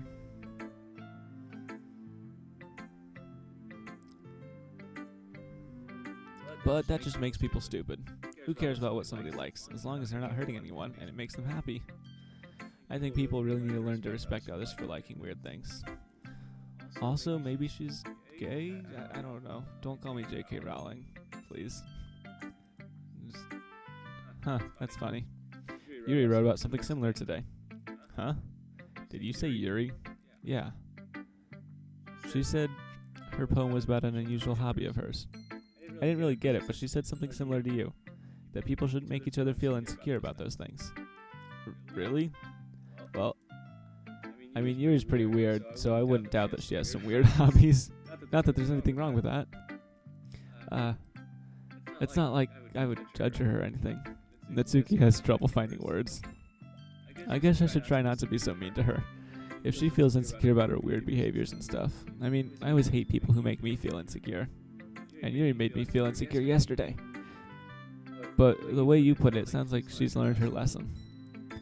Well, I would say so. Even if her writing style is really different, I'm sure she'll appreciate the message in your poem. That's what I do best, after all. I don't like writing unless there's a good message to take away from it. Like, conveying emotions is important, but I want to make people think, not just feel. Remember that. I'm going to write a good one for tomorrow, too, so look forward to it. Sure, Monica. These are tiring. I think after this day, I'm going to call it an episode. Hi again, Connor. How's the writing going? Alright, I guess. I'll take that. As long as it's not going too bad. Or as long as it's not going bad. I'm happy that you're applying yourself. Maybe soon you'll come up with a masterpiece. I wouldn't count on that. You never know. Want to share what you wrote for today? Sure, here you go. I give my poem to Monica. Alright, this one's good.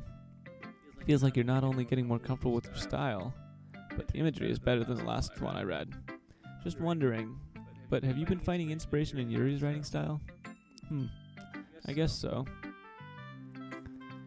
And you can't deny that she's talented. Yeah, totally. I think her poems are the most romantic. That's the best way to describe it. She's like a totally different person when she picks up a pen. I noticed that too. Or when she's talking about literature. It feels like a light turns on inside her. Sadly, it's hard to get that much personal conversation out of her. Trust me, I've tried. Who knows what goes on in that head of hers. I hope you didn't mean it in a bad way. No, of course not. I just meant that I wish she didn't keep so much to herself. But still, defending her like that must be pretty into her. You completely misunderstood. Calm down, I'm kidding. Wink. Besides, I'm pretty sure she's already got a boyfriend. Wait, really? Yeah, a fictional one anyway. Monica kind of whispers that last part to me. It's just a hunch, but, well, there's not really anything wrong with that. Oh, well, I know. I was just saying. But anyway, you want to read my poem now? I just like the way this one turned out, so I hope you do too. Alright, let's take a look. Save me. The colors, they don't stop. Bright, beautiful colors. Flashing, expanding, piercing. Red, green, blue. All endless cacophony of meaningless noise. And endless. The noise that won't stop. Violent, grating waveforms. Squeaking. Who crosses their cues? Screeching, piercing. Sine, cosine, tangent. Like playing on a chalkboard with playing a chalkboard with a turntable. Like playing vinyl on a pizza crust. An endless poem of meaningless. Load me.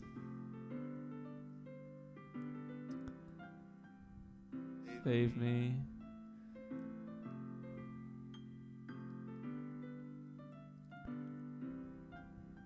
It's a YouTube video? I don't know. It's even more abstract than your last one, huh? I guess that's just the way I write. I'm sorry if you don't like it. No, I never said that. It's just the kind of thing I've never really seen before, I guess. I kind of like playing with my space on the paper. Choosing where and how to space your words can totally change the mood of the poem. It's almost like magic. The way I wrote the lines really short makes it feel like they're trying to speak over the noise. I see. It's still hard for me to tell what it's about, though. Sometimes asking what a poem is about isn't the right question. A poem can be as abstract as a physical expression of a feeling, or a conversation with the reader. Yeah, this music and poems, I really wish that I could just get someone to explain it to me. Like, tell me what this is supposed to be about. I don't understand. I'm not good at that sort of thing. Although, Yuri's poem didn't need much deciphering. So putting it that way, not every poem is about something.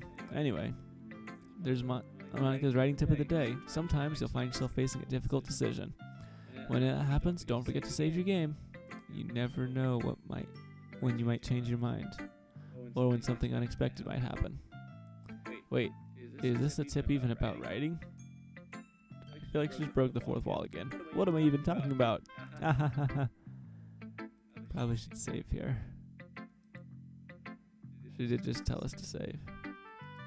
Well, we got a lot of save slots. That's my advice for today. Thanks for listening. Sayori, yeah, sure. Hey. Oh, I like this one, Connor. It has nice feelings in it. I'm glad. Does that mean it's better than yesterday's? Let me think. I don't know. I guess I'd like them both. That's not very helpful, you know. Well, I'm not very good at figuring out if poems are good or bad.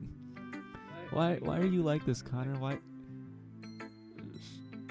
She's like, yeah, they're both pretty good. And you just, like, you have to choose. But that's why I always go by my heart. If it makes me feel things, then it must be a good poem. I'm not sure if that's exactly how it works. Then again, I guess conveying feelings is a pretty important part of this whole thing. Yeah, maybe. Honestly, I don't even know what kind of writing you like in the first place. Yeah, me neither. Ugh. Why don't you at least try giving it some thought? Oh, Connor, why? Oh, you want to write something for me? That's so sweet. Yeah, right. But you always think about other people. You need to think about yourself once in a while. If you don't, you might end up getting hurt at some point. Well,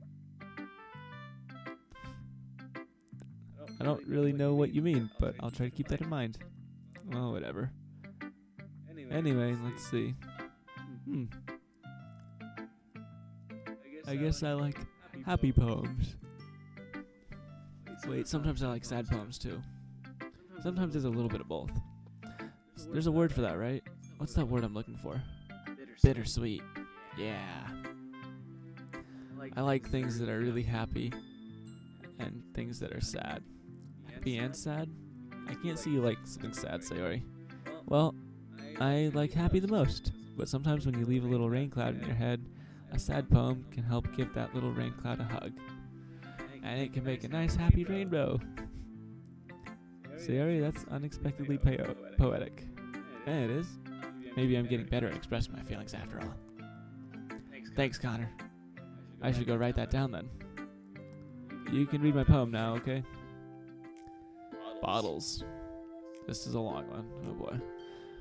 I pop off my scalp like the lid of a cookie jar. It's the secret place where I keep all my dreams. Little balls of sunshine all rubbing together like bundles of kittens. I reach inside my thumb and forefinger and pluck one out. It's warm and tingly. But there's no time to waste. I put it in the bottle to keep it safe. And I put the bottle on the shelf with all the other bottles. Happy thoughts, happy thoughts, happy thoughts in a bottle, all in a row. My collection makes me lots of friends, each bottle a starlight to make amends. Sometimes my friend feels a certain way. Down a bottle comes to save the day. Night after night, more dreams. Friend after friend, more bottles. Deeper and deeper my friends go. Or my fingers go, like exploring a dark cave, discovering the secrets hiding in the nooks and crannies. Digging, digging, scraping, scraping. I blow dust off my bottle caps. It doesn't feel like time elapsed. My empty shelf could use some more. My friends look through my locked front door. Frantically all done, I open up and in come my friends. In they come in such a hurry. Do they want my bottles that much? I frantically pull them off the shelf one after another, holding them out to each and every friend, to each and every bottle. But every time I let one go, it shatters against the tile beneath my feet. Happy thoughts, happy thoughts, happy thoughts, in shards all over the floor. But they're supposed to be for my friends who aren't smiling. They're all shouting, pleading, something. But all I hear is echo, echo, echo, echo, echo inside my head. Oh. Sorry, I think you're insane. I also, feel really bad for you.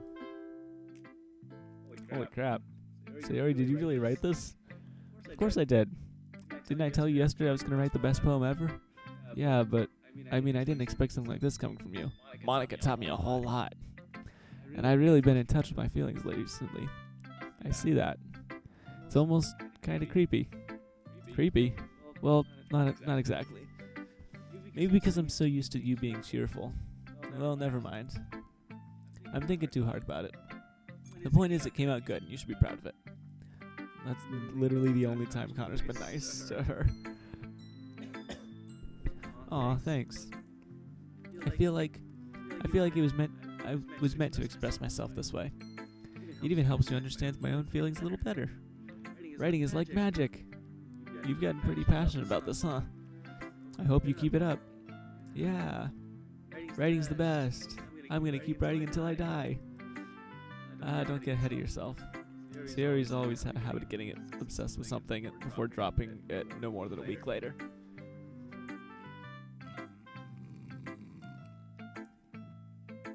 I wonder if this is one of those times. But seeing the passion in her eyes makes it hard for me to be pessimistic. Okay, everyone. We're all done reading each other's poems, right? I have something extra planned today. So if everyone could come sit in the front of the room. I just want to go to sleep. Is this about the festival? Well, sort of. Do we really have to do something for the festival? It's not like we can put together anything good in just a few days. We'll just end up embarrassing ourselves and getting any new members. That's a concern of mine as well. I don't really do well with last-minute preparations. Don't worry so much. We're gonna keep it simple, okay? We don't need much more than a few decorations. Sayori has been working on posters, and I've designed some pamphlets we can give out during the event. Okay, that's great and all, but that doesn't tell us what we're actually going to be doing for the event. Oh, sorry, I thought you'd heard about it already. We're going to be performing. Performing? But, Monica? Yeah, we're going to be having a poetry performance.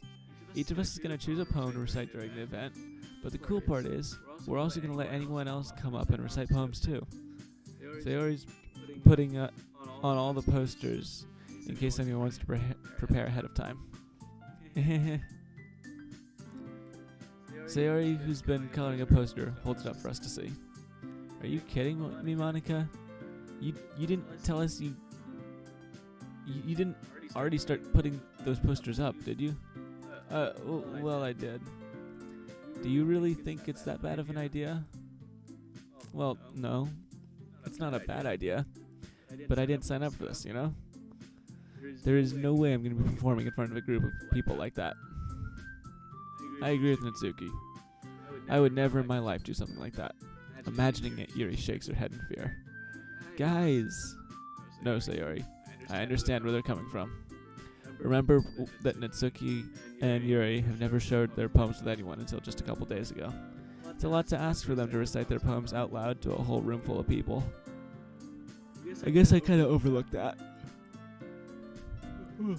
I'm so sorry. But I still think we should give it our best. We're the only ones responsible for the fate of this club. If we start the event and each put on a good performance, then it will inspire others to do the same. And more people who perform, the better we'll be able to show everyone what literature is all about. Yeah.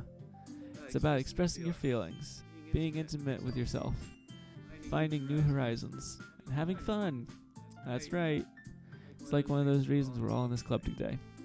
Don't you want to share that with others? To inspire them to find the same feelings that brought you here in the first place? I know you do.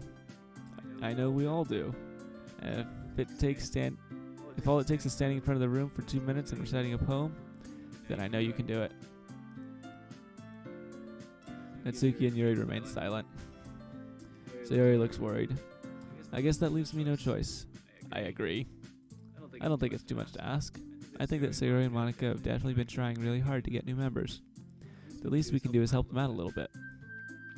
Well, maybe, but it looks like Natsuki didn't have any arguments left. Okay, fine. I guess I'll have to just get over it. Alright. Phew. Thanks, Natsuki. What about you, Yuri? Yuri dejectedly glances around at everyone else's expectant faces. I guess I don't really have a choice. Aha, that's everyone. You're the best, Yuri. This club is seriously going to be the death of me. Oh gosh. You'll be fine, Yuri. But anyway, let's move on to the main event. I want each one of you to choose a poem. I want each of you to choose a poem of yours. We're going to practice reading them in front of each other. No way. Monica, this is too sudden. Well, if you can't recite your poem in front of the club, how do you expect to do it in front of strangers? Oh no. Don't worry. I'll start off to help everyone feel a little bit more comfortable. Can I go next? Of course. Now let's see. Monica flips through a notebook to the specific poem she has in mind for herself. She then stands behind the podium. The title of this poem is The Way They Fly. Ahem. Monica begins reciting her poem. Her clear, confident voice fills the room. More than that, her inflection is pristine. She knows exactly how to apply emotion behind each line she recites, bringing the words to life. Is this something she's done before, or is she simply a natural? I glance around me. Everyone has their eyes on Monica. Sayori looks amazed. Yuri has an intense expression on her face that I don't understand. Finally, Monica finishes the recitation. The four of us applaud. Monica takes a breath and smiles. That was so good, Monica. Thank you very much. I was just hoping to set a good example. Are you ready to go next, Sayori? I'll go next. Look, Yuri's fired up all of a sudden. Yuri clutches a sheet of paper between her hands and stands up. Keeping her head down, she walks quietly over to the podium. This poem is called... Yuri anxiously glances at each one of us. You can do it, Yuri. It's called After Image of a Crimson Eye. Yuri's voice shakes as she starts reading the poem. Just a moment ago, she practically refused to do this. Why is she so suddenly putting in so much effort? As Yuri gets past the first couple of lines, her voice changes. It's almost like what happens when Yuri gets absorbed into her books. Her quivering words transform into the sharp syllables of a fierce and confident woman. The poem is full of twists and turns in its structure that she enunciates with perfect timing. This must be a rare glimpse of the whirling fire Yuri keeps concealed in her head. Suddenly, she's finished. Everyone is stunned. Yuri snaps back into reality and glances around her as if she bewildered even herself. It's up to me to save the situation. I'm the first to start applauding. Everyone joins me afterward, and we give Yuri the recognition she deserves. It's not that we didn't want to applaud for her, but we were caught so off guard we must have forgotten. As we applaud, Yuri holds the poem close to her chest, and rushes back into her seat. Yuri, that was really good. Thank you for sharing. Looks like Yuri is down for the count. Okay. I guess I'm next then. Yuri hops out of her chair and cheerfully walks to the podium. This one's called My Meadow. Aha. Sorry, I giggled. Sayori. It's a lot harder than I thought. How did you guys do it so easily? Try not to think of it like you're reciting it to other people. Imagine you're reciting it to yourself, like in front of a mirror, or in your own head. It's your poem, so it'll come out in the best that way. I see. Okay then. Sayori begins her poem. Somehow it feels like her soft voice was made as a perfect match. The poem isn't aimlessly cheery like Sayori is. It's serene and bittersweet. If I were to read this on paper, I probably wouldn't think too much of it, but hearing it come from Sayori's voice almost gives it a whole new meaning. Maybe this is what Sayori meant when she said she likes my poems. It's like I get to reach more deeply into someone I thought I knew through and through. Sayori finishes and we applaud. I did it! Good job, Sayori. Yeah, even Connor liked it. I guess that's a good sign. What does that even mean? It came out so nice. It came out nicely, Sayori. The atmosphere of the poem fits you really nicely. But it might be that other poems wouldn't work quite so well with that kind of delivery. I don't really understand. In other words, I've seen poems of yours where that sort of gentle delivery wouldn't work as well. They might need a little more force behind them depending on what you're reading. Oh, I know what you mean. I've been practicing that kind of thing. It's just embarrassing to do in front of everyone. Then next time, I'm going to make you pick a poem that challenges you a little more. We don't have much time before the festival, you know. Okay. Now, who's next? Natsuki? Don't make me go before Connor. It's not like I can compare to you guys anyways. Might as well let Connor lower everyone's standards a little bit before I have to do it. Natsuki. It's fine. I might as well get it over with. But it's not like I have much of a selection of what to read. I'll just have to go with what I wrote for today. I stand up and step in front of the podium. Everyone has their eyes on me, making me feel terribly awkward. I recite my poem. Since I'm not exactly confident in my own writing, it's hard to put energy into it. Despite that, once I finish, I receive applause anyway. Sorry, I'm not really as good as everyone else. Don't worry about it as much. I think it's less about your abilities and more about your lack of confidence in your writing. That's something you'll improve on over time, though. Yeah, maybe. Alright then. That just leaves you, Natsuki. Yeah, I'm going. Natsuki begrudgingly gets out of her seat and makes her way to the podium.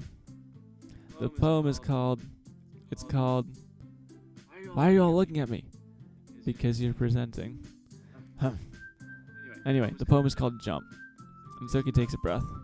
Once she starts reciting the poem, her sour attitude disappears a little. While she's still a little unenthused, her poem has a rhythm and rhyme to it. It's Natsuki's trademark style, and it works surprisingly well when spoken aloud. The words feel like they bounce up and down, as if giving life to the poem. Natsuki finishes and everyone applauds. She huffs back to her seat. That wasn't so bad, was it? Easy for you to say. You better not make me do that again. Ah, well. Do you at least feel prepared enough to recite a poem in front of other people? I mean, doing it in front of other people will be way easier. I can put on whatever face I want for other people, but when it's just my friends, it's just embarrassing. That's a surprise, Natsuki. I think it would be the other way around for me. Well, that's just how it is, so... Well, I guess in that case, you don't have much to worry about for the festival. That said, I want to thank everyone for coming through. It might be hard, but I hope that you all have an idea of what it's like now. Make sure you pick a poem and get enough practice before the festival, okay? I'll be making pamphlets, so let me know ahead of time what you'll be reciting.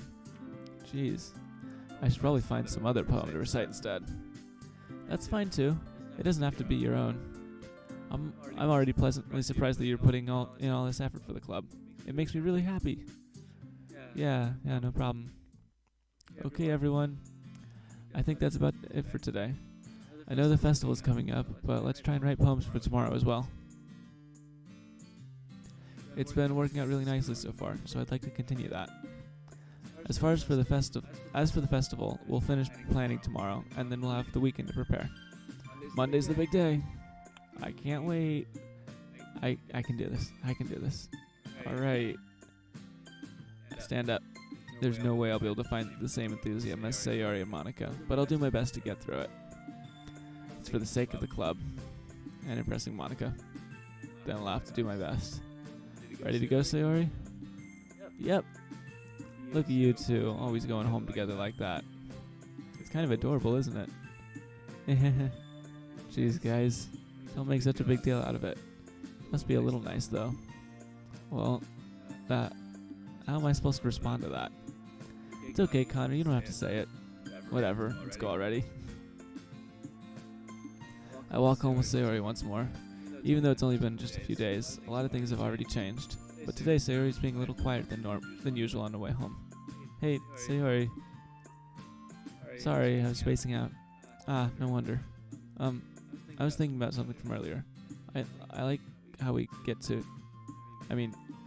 Sayori fumbles with her words. So let's just say that one day Yuri asked to walk home with you. Huh? What would you do? What kind of question is that? You're kind of putting me on the spot here. Yeah, I would go with her. Walking home with Yuri, huh? Why does the thought of that make my heart pound? I mean, given how hard it is for her to socialize, I would feel awful turning her down, so... Isn't she so beautiful and smart? That has nothing to do with what I just said. Ah, you admitted it. Jeez. There's not even any point in speculating. That's never gonna happen. Well, maybe. But I just like to think about it. It's not long before you don't need me anymore, you know? Need you? Sayori, I can't figure out how you're seeing things in your head right now. Sorry. Everyone is different. Nobody in the club is a replacement for you. If you say so. The conversation trails off and I'm left feeling awkward. But it was kind of her fault for trapping me in such a weird question. I can't just lie to her. But if there's something that makes her happy, I would hate to take it away from her. That's why I said there's no point speculating. Then again, the festival's only a few days away. Who knows what will happen in that time?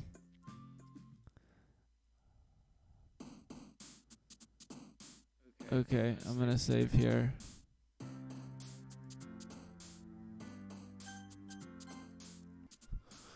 Alright, hello everybody, welcome back to Doki Literature Club, the weeb game that I'm playing for some reason. We have to write a poem for, what is this, third day? So let's go. There's Monica, Natsuki, and Yuri. And I was talking to my friends about this, and apparently they're all 18 according to the game developer, but I definitely doubt that. Let's do headphones. What? What?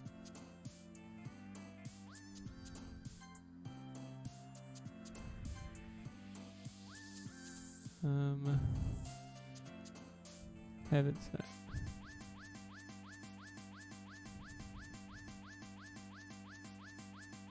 Ooh, the game's kind of chugging.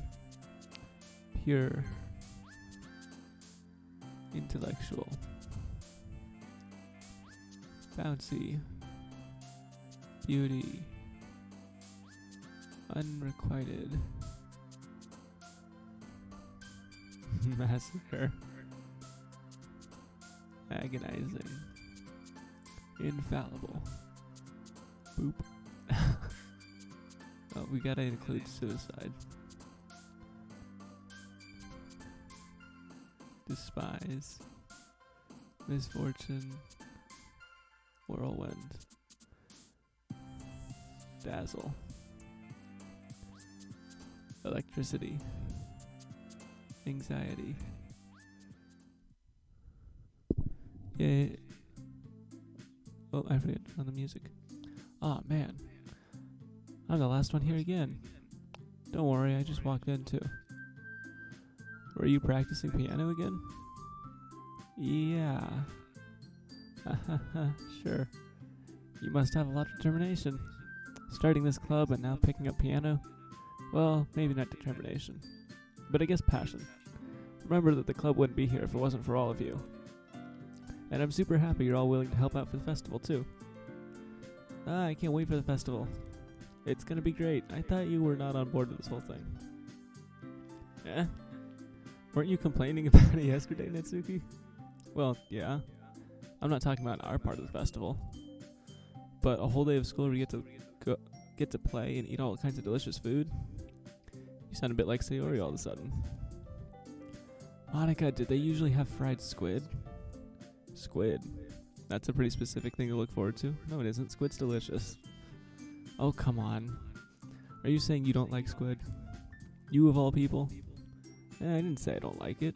Besides, what do you mean by you of all people? Because it's right in your name. Monica. That's not how you say my name at all. Also, that joke makes no sense in translation. Huh. Never mind. Let's just focus on our own event for now. Okay? Fine. Your reactions aren't as funny as Yuri or Sayori's anyways. Excuse me? Where is Sayori anyway? Oh, there you are. Sayori is sitting at a desk in the corner of the room looking down at nothing. I walk over to her. Hey, Sayori. I wave my hand in front of her face. Spacing out again. Sorry. Don't mind me. You can go talk to everyone else. Huh. Is everything alright? Finally Connor kind of being a decent friend? Of course. Why wouldn't it be? It just feels like you're a little off. Sorry for assuming things. Geez, you worry too much about me. I'm fine, see? Sayori shows me a big smile. Don't let me distract you from having fun with everyone. Well, alright. If you say so. I worriedly glanced at Sayori before turning back toward everyone else. But the conversation is already dispersed with everyone back at their usual activities. Maybe I should ask Monica if she's noticed anything about Sayori recently. Since they've been preparing for the festival, they must be spending a lot of time together. I timidly approach Monica, who's shuffling through some papers at her desk. Connor, what's up? Hey, this might sound a little strange, but have you noticed anything up with Sayori recently? Anything up with her? In what way do you mean? Maybe I'm reading into it a little too much, but she seems a little downcast today. Oh, you think so? I can't say I've noticed anything about her. Monica peers across the room at Sayori, who is idly dragging a rubber eraser up and down her desk. Maybe there is something on her mind. But I'm surprised I'm not the one asking you, Connor. You certainly know her a lot better than I do. Yeah, but she's never really like this. She's always talked to me about what bothered her. But this time when I asked her, she was really dismissive. Sorry, I know it's not your problem. I just wanted to ask if you knew anything, so I'll drop it now. Oh no, it's important to me too. I mean, I'm also friends with her. I also care about the well-being of my club members, you know? Maybe I'll try talking to her myself. Are you sure about that? She seemed like she wanted to be left alone. Are you sure? Maybe she just has a hard time bringing it up with the person of interest. Person of interest? What do you mean by that? I'm saying that maybe the thing on her mind is you, Connor. Me? How on earth would you come to that conclusion? Well, I probably shouldn't say too much, but Sayori talks about you more than anything else, you know? Yeah? She's been so much happier ever since you joined the club. It's like an extra light was turned on inside of her. What? No way. Sayori is always like that. She's always been full of sunshine. It's not any different than how it always has been. Always has been. You're so funny, Connor. Have you thought that maybe you've always seen her as so cheerful because that's just how she is when she's around you? I said too much. I'm sorry. What do I know anyway? I didn't mean to jump to conclusions, so you should just forget about what I said. I'll try and talk to her, so try not to think about it for now. Alright. Monica smiles meaningfully. I know she said to forget about it, but I already know I wouldn't be able to get her words out of my head. Monica stands up from her desk and walks across the room to where Sayori is sitting. Connor, you big dunce, you're a jerk to her. I watch her kneel down next to Sayori and gently talk to her, but she's keeping her voice so quiet I can't hear it from here. I sigh and sit myself down. I knew Sayori told me not to worry about her and to have fun with everyone else. But that's impossible to do when she's behaving like this. Exactly how much do I care about her that I'm letting this weigh me down so much?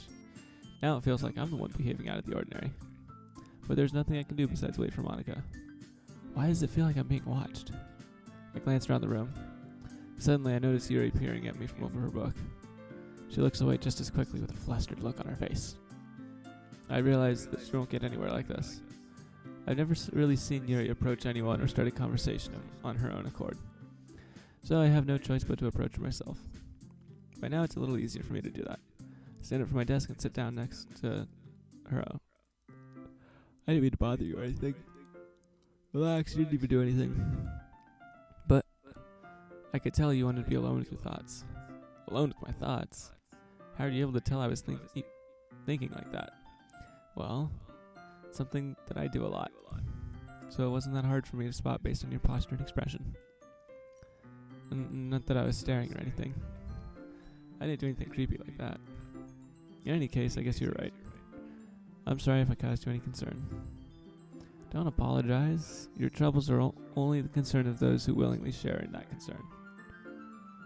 Of course, there are those who find the most comfort in keeping to themselves.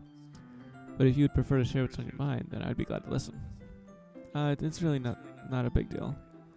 I was just feeling a bit uneasy about Sayori. Sayori? Yeah.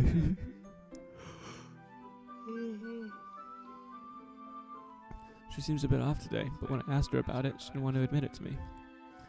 so I can't help but wonder if something's happened to her. Oh? That's quite romantic. Eh? Sorry. I didn't mean to say something stupid. It's not bad, I just didn't want you to misunderstand. Sayori and I have just been friends for a long time, that's all. Ah, I see. Then perhaps it's unusual for her to be dismissive to you about her feelings. Or maybe I'm reading into it a bit too much. Connor? The world is full of meaning, often hidden deep beneath plain sight. And there are many untold mysteries behind every person, no matter how well you may know them. Uh-huh. So, you think that might be something behind it after all? I think Sayori is a very complex person. Her mannerisms on the outside don't always match what may be going on inside her head. Yeah, good pat on the back to yourself, writer of this game. And she may not always know what she wants. I noticed her strange behavior today too, and I also feel some concern for her. But in your case, it looked like she was fully occupying your thoughts, wasn't she? Well, I guess that was the case. Sayori.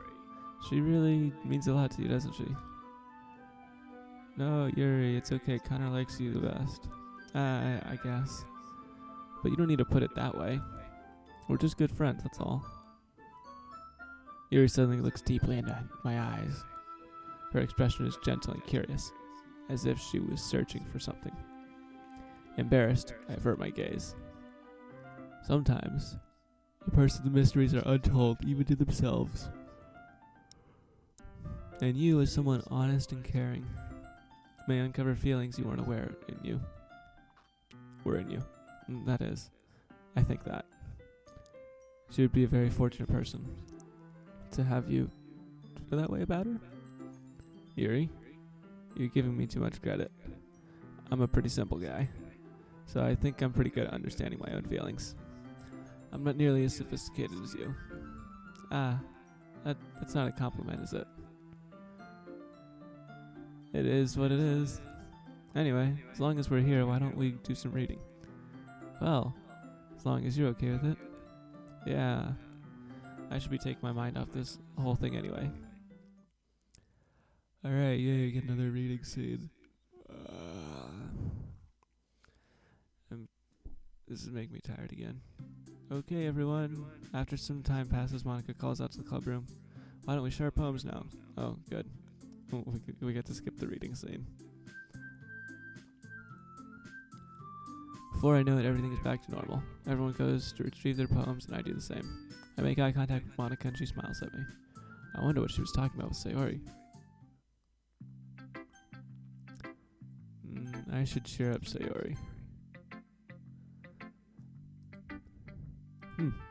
It's nice, I guess.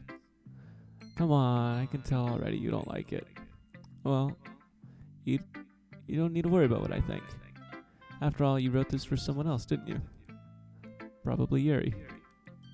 I didn't write this for anyone specifically. Maybe. That's not really what I meant, though. But it's okay. You're making new friends, just like I was hoping. That makes me really happy. And you're happy too, right? In this club? Well, of course I am. Good. That's all that matters to me. Thank you, Connor. Sorry? Is there something wrong? Huh? Oh, no, nothing. I'm just a little tired today. Alright. Just tell me if you need anything. I will. Don't worry about me, okay? You can go play with everyone else now. If you insist. Yay. I'm gonna go home a bit early today. Sorry. Tell Monica I wasn't feeling well, okay? I'll see you tomorrow.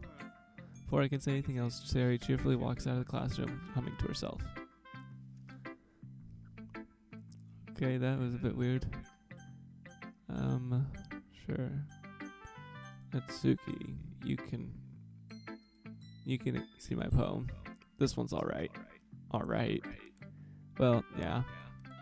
It doesn't blow me away, but there's nothing I really hate about it. It's just not really my style. I mean, that's fine. Come to think of it, this reminds me of Sayori's poem from yesterday. Hey, you think so?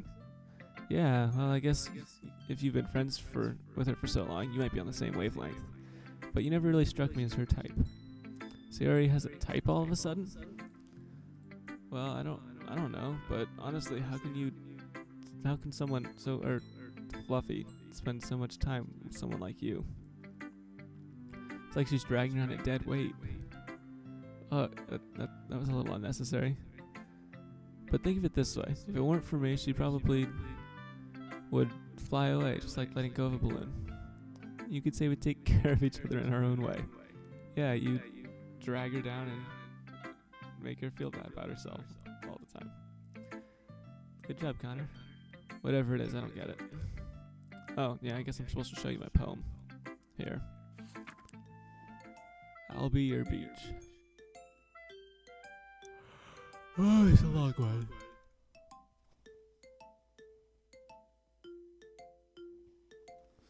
I'll be your beach. Your mind is so full of troubles and fears that diminish your wonder over the years. But today I have a special place, a beach for us to go. A shore reaching beyond your sight, a sea that sparkles with brilliant light. The walls in your mind will melt away before the sunny glow. I'll be the beach that washes your worries away. I'll be the beach that you daydream about each day. I'll be the beach that makes your heart leap. In a way you thought had left you long ago. Let's bury your heavy thoughts in a pile of sand. Bathe in sunbeams and hold my hand. Wash your insecurities in the salty sea, and let me see you shine. So let's leave your memories in a footprint trail. Let's set you free in my windy sail, and remember the reasons you're so wonderful when you press your lips to mine. I'll be the beach that washes your worries away. I'll be the beach that you daydream about each day. I'll be the beach that makes your heart leap in a way you thought it left you long ago. But if you let me by your side, your own beach, your own escape, you'll learn to love yourself again. Yeah. I felt like I kept writing about negative things, so I wanted to write about something with a nice message for once. Besides, the beach is awesome. Kinda hard to write anything negative about the beach. So you decided to write about the beach first and then come up with a message later? Yeah, well, it's only because of what happened yesterday. I mean, after Yuri and I realized we kind of wrote about the same thing. She wanted to pick a topic and have us both write about it or whatever. Like, you can really see her doing that too, making us write about a simple topic, then trying to impress me by coming up with something all fancy. Well, it's not like I care.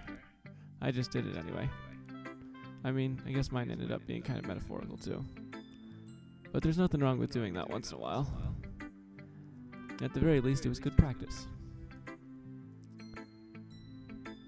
Interesting, they all justify things to themselves very differently.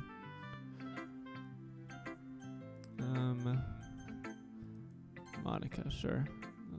Do yours. Hi, Connor. Have you thought about what you want to submit to perform at the festival? Well, being in this club is one thing, but performing in front of a bunch of people, I'll have to give it some more thought. Okay, no pressure. But whatever you do, I'm sure it'll turn out great. It would also make me happy to see. Ahaha. Anyway, let's take a look at today's poem. Sure. I let Monica take the poem I'm holding in my hands.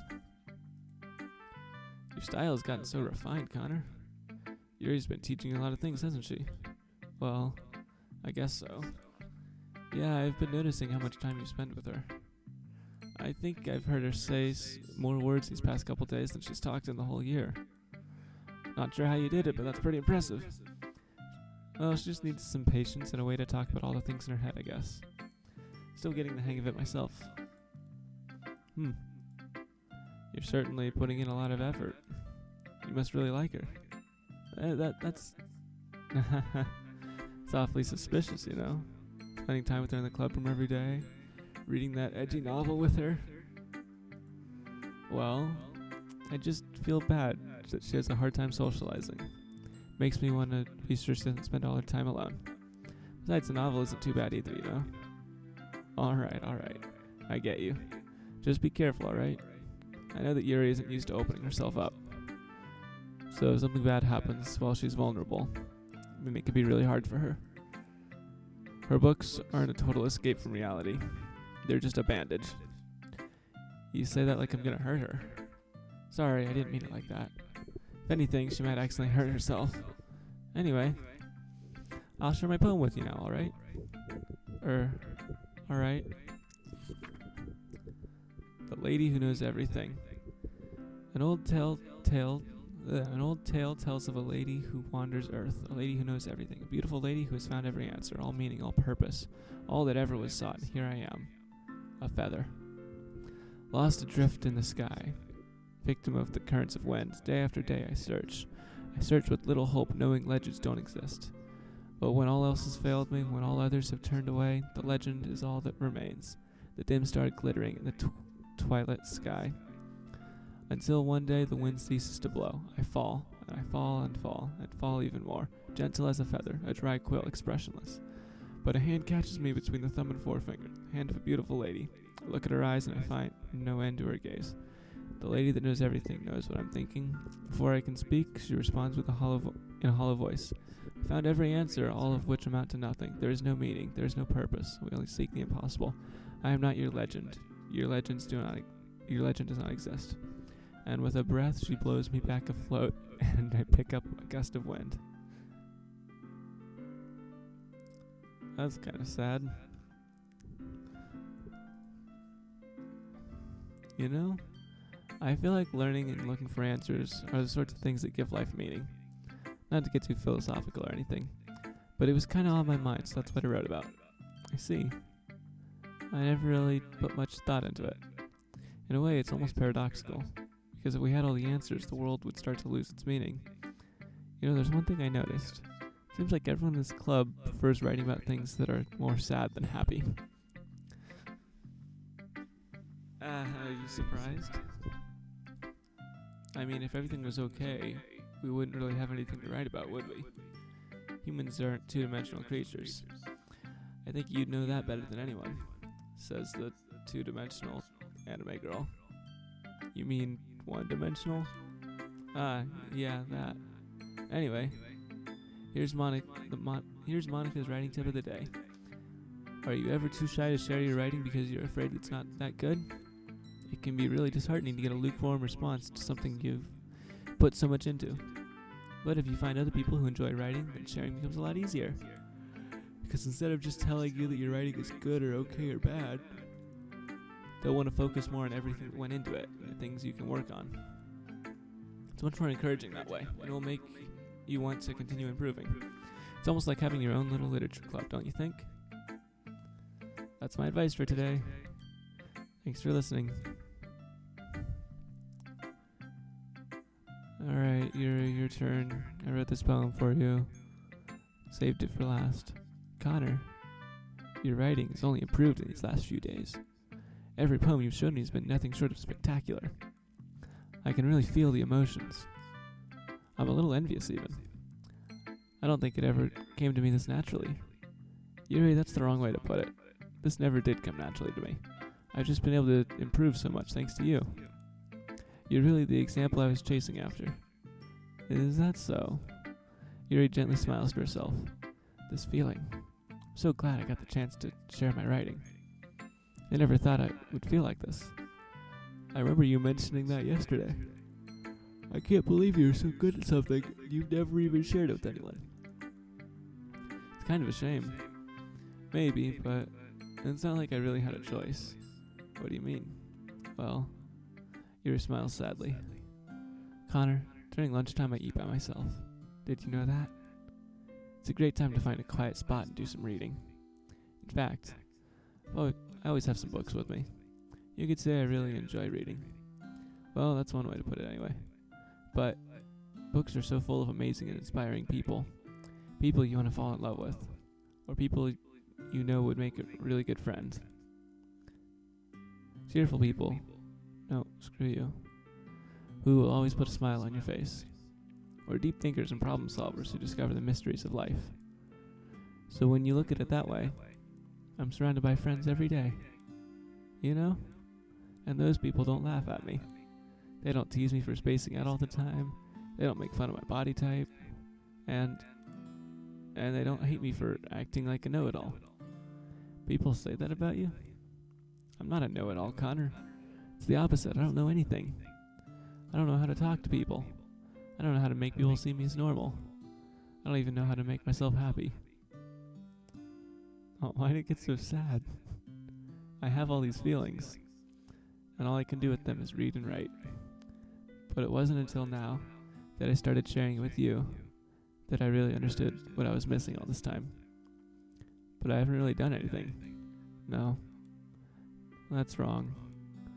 Just being patient and respectful. That's really important to me. I know I'm a difficult person, Connor. I speak too slowly. I second guess myself all the time. I read too deeply into things. But every time, you've always treated me just like anyone else. It's so rare that I feel comfortable with myself when I talk to others. But that's why every time I talk to you, I just feel really happy. I see. Well, I treat you how you deserve to be treated, Yuri. And if other people don't see it that way, then screw them. I mean, I joined this club hoping I would make friends. And I would say I've had at least one success. Wouldn't you? If you put it that way. She's like, stop saying that word. Yeah, we really are friends now, aren't we? Yuri puts her head in her hands, but this time she's smiling as she does it. You want to show me your poem? Yeah, I do. Let me go get it for you. Ghost Under the Light, Part 2. The tendrils of my hair illuminate beneath the amber glow. Bathing, in the distance, the blue-green light flickers. A lone figure crosses its path, a silhouette obstructing the eerie glow. My heart pounds, the silhouette grows closer, closer. I open my umbrella, casting a shadow to shield me from visibility. But I am too late. He steps into the streetlight and I gasp and drop my umbrella. The light flickers. My heart pounds, raises his arm. Time stops. The only indication of movement is the amber light flickering against his outstretched arm. The flickering light is in rhythm with the pounding of my heart, teasing me for succumbing to this forbidden emotion. Have you ever heard of a ghost feeling warmth before? Giving up on understanding? I laugh. Understanding is overrated. Touch his hand. The flickering stops. Ghosts are blue-green. My heart is amber. Aw. Finishing the poem, I start to hand it back to Yuri. But instead of taking it from me, she looks away. Do you dislike it? No, of course not. I just don't really know how I should respond. Despite Yuri's poems usually being cryptic, it wasn't hard to figure out what this one was about. Also, this clearly isn't the poem that Natsuki said she wrote about. Meaning I'm probably the only one she's showing this to. I don't know if I'll be able to explain this one. That's fine. I understand this one. Yuri's having an even harder time speaking than usual. Does this one mean a lot to you? Yuri nods. Kind of rips up the paper. I'm not really good with words, but I'm happy that you shared it with me. So, thank you. And I hope that we keep spending time together. Despite my inability to make eye contact, I see a faint smile emerge on Yuri's lips. Once again, I try to hand the poem back to her, but instead Yuri gently takes my hands and pushes them back towards me. I hesitate in response to her warm touch. You can, the poem is... Once again, Yuri fails to form a complete sentence. You mean I can keep it? Yuri nods. I'd love to. Again, Yuri faintly smiles as if she doesn't want me to notice. You always make me feel nice. I know I'm not good with people, but I hope that I can return the favor sometimes. Yeah, don't worry. I think you do a good job. Yuri finally turns back toward me. I guess we should move on before Monica says something. But I'm sure we can talk again later. Yeah, I'm sure we will. With that, Yuri timidly smiles at me and I return to my seat so I can put her poem away. Okay, you three. We're all done sharing poems, right?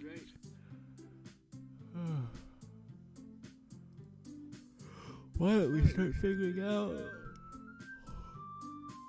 Hold on a second. Is it just me or did you say something strange just now? Eh? Something did sound a bit unusual. That's right. You deviated from your usual catchphrase when addressing the club. Catchphrase? I don't have a catchphrase. Jeez. Why is the mood so weird today? Look, even Yuri isn't immune to it. stagnating air is a common foreshadowing that something terrible is about to happen. In your books, maybe. Look, the only thing different is Sayori isn't here. Ah. It seems you're right. Oh no. I think I know what's gonna happen. Sigh. Sayori always helps lighten up the mood a bit, doesn't she? It's almost like everyone's balance is thrown off a little when she's not around. Where the heck did she run off to anyway? I thought she just went to pee. Natsuki, please show some decency. Oh, come on. Actually, she wasn't feeling too well and went home early. Is that so? I hope she's alright. Seriously? Of all the times not to go home with her, you picked the time she's not feeling well. So much for you two being all lovey-dovey. No. First of all, stop misunderstanding my friendship with Sayori. And second, she's kind of been avoiding me today, so I didn't want to force it. Oh?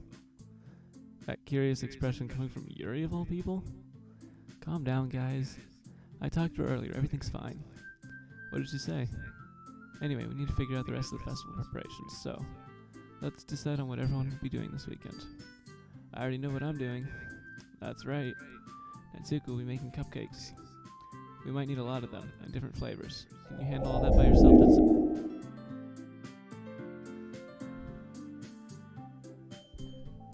Alright, hello everybody, and welcome back to Doki Literature Club. So Monica is saying, now Natsuki's pouting too? Jeez, even I can tell now. Guess I never gave Sayori enough credit, but I can tell things are even harder on you when she's not around. Ah, that may be the case. But if I can't be a leader on my own, then I won't grow as a person. So, Yuri, you have beautiful handwriting, you know? You should make some banners and decorations to help set the atmosphere. Atmosphere. About that. I love atmosphere. Yuri's expression suddenly changes as she stares at her desk in focus and starts nodding to herself. Your mind is already racing, I see. That's great. You'll be a wonderful help, Yuri. But anyway, that just leaves you, Connor. The one who's truly useless. Ah, don't say that. In fact, both Natsuki and Yuri have some pretty heavy tasks to handle. It would probably go a long way to give one of them a hand. You could always help me out as well. I would be really appreciative of that.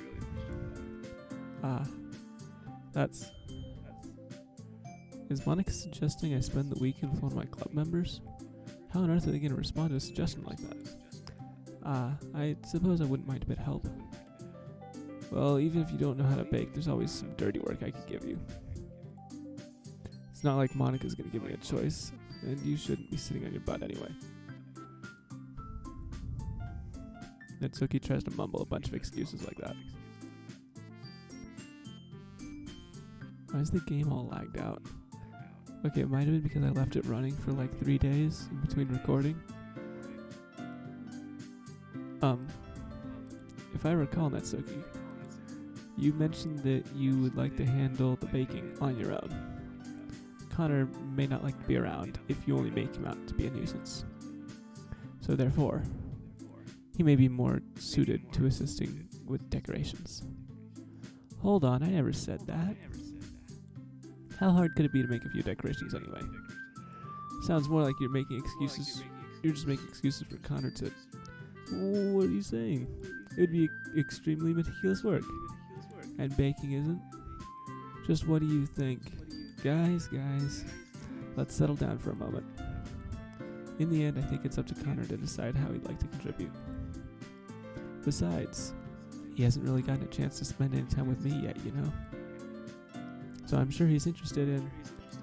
You literally just said... I'm surprised as well. Sorry. I was just saying, though. Jeez. Can we just settle this already? Yeah. Connor, you're okay with this, right? In the end, it's up to you. Of course. Very well. In that case, everyone looks straight at me. I should really go help Sayori because I think she's not doing too good. Like, I really don't think she's doing too good. I mean, if it's gonna be anyone, then I prefer helping Sayori. I mean, we're already neighbors, but Monica said that Sayori was helping her. Jeez, do you really hate us that much? No?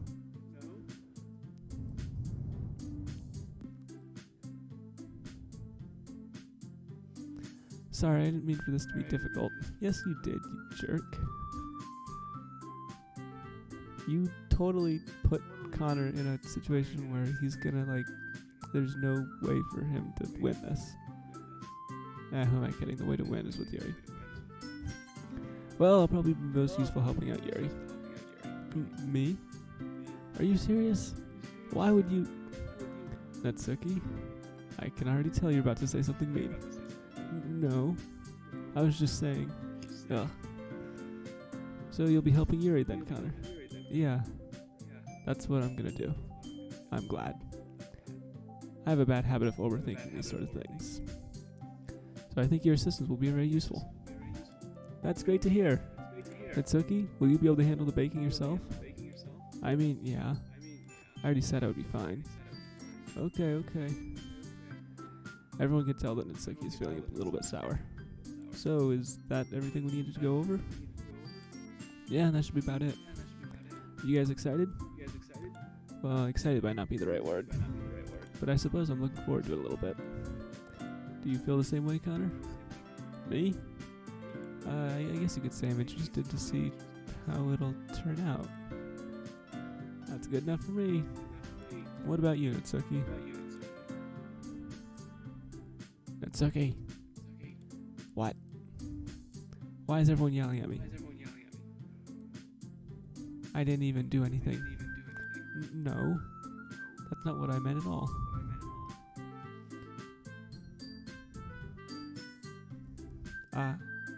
Yuri anxiously glances between everyone in the room. I'm sorry for this. I don't really know why Connor picked me. And also, your cupcakes are the best cupcakes I've ever had. They go really well with my tea. And nothing that I do for the event will compare to that, so, I get it. I'm kind of surprised though. Well, why? Well, I'm the one acting immature. I already know that. But you're trying to cheer me up all of a sudden. I know I'm not very good at it. I'm sorry if I said something bad. Natsuki isn't the only one surprised. Monica and I are also taken aback by Yuri's words. When she already has trouble with words, trying to cheer someone up must be far out of her own comfort zone. But I begin to understand. Yuri was trying to sound like Sayori. Even if it didn't work out perfectly, I can tell that she tried to say something Sayori would say at a time like this. Because Sayori always helps everyone smile and feel good about themselves. No, I kinda appreciated it. I'm sorry for making a big deal out of nothing. But I'm gonna say this. You better bet my cupcakes are gonna be the best part of the whole event. I believe you. Yeah. I hope to see everyone do their best. But with that, there's nothing more for today. So I guess it's time for us to head out. Alright, I'm gonna head out. Alright, let's get out of here then. Everyone packs up their things. I start to follow Monica and Natsuki out the door as they chat between each other. I turn around. Sorry. I realize that I don't have any way of contacting you this weekend. Oh, you're right. I can't believe that slipped my mind. Should I give you my phone number? Sure, Connor. I think that would be the best way. Yes. Of course.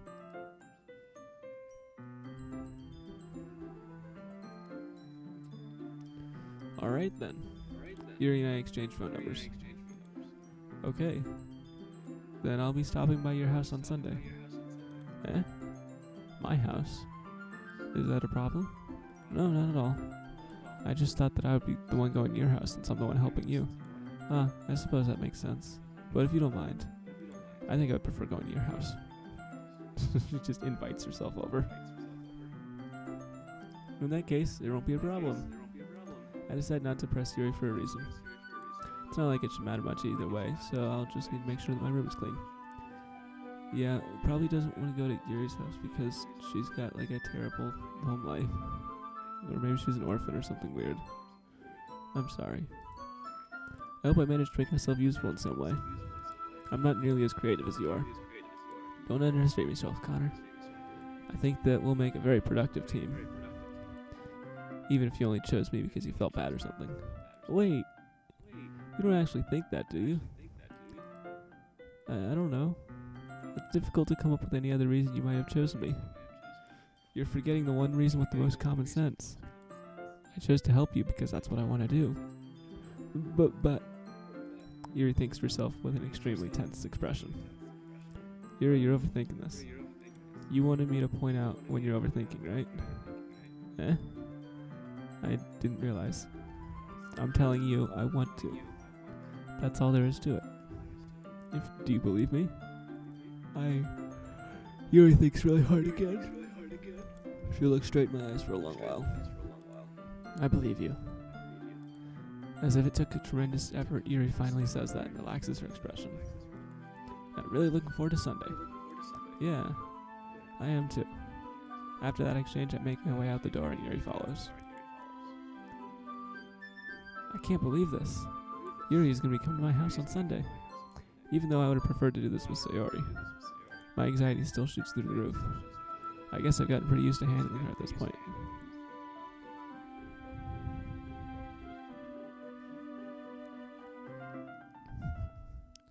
But who knows what might end up happening when we're outside of school. She even told me she was looking forward to it. Connor. I shake my head. Why do I feel nervous that Sayori finds out about this? It's not like we feel that way about each other. Besides, like Monica said, this is about the club. I have nothing to worry about. If I just go with it, then I'll have a good time.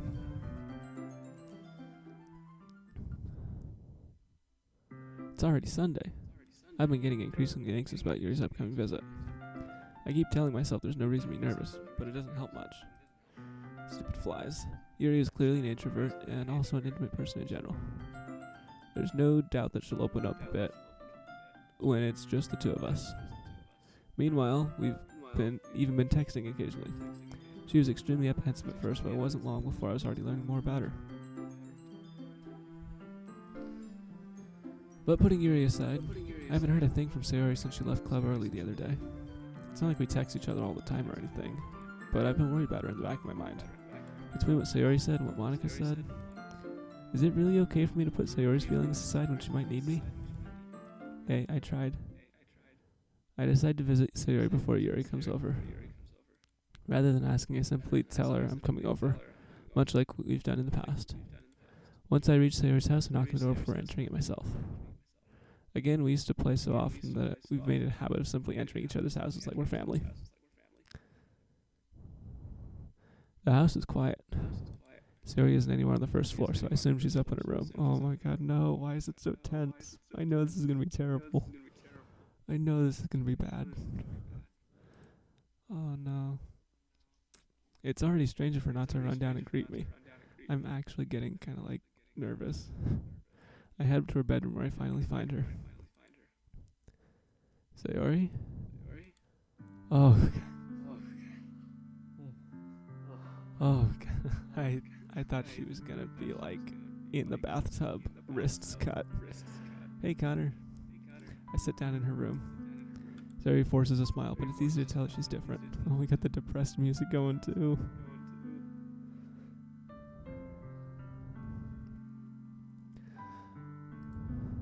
There's a minute of silence between us. You haven't come over like this in a long time, have you? I guess you're right. It has been a long time. Not much has really changed, has it? Sayori's room is messy as it's always been. I also recognize the same stuffed animals and wall decorations that she's had for years now.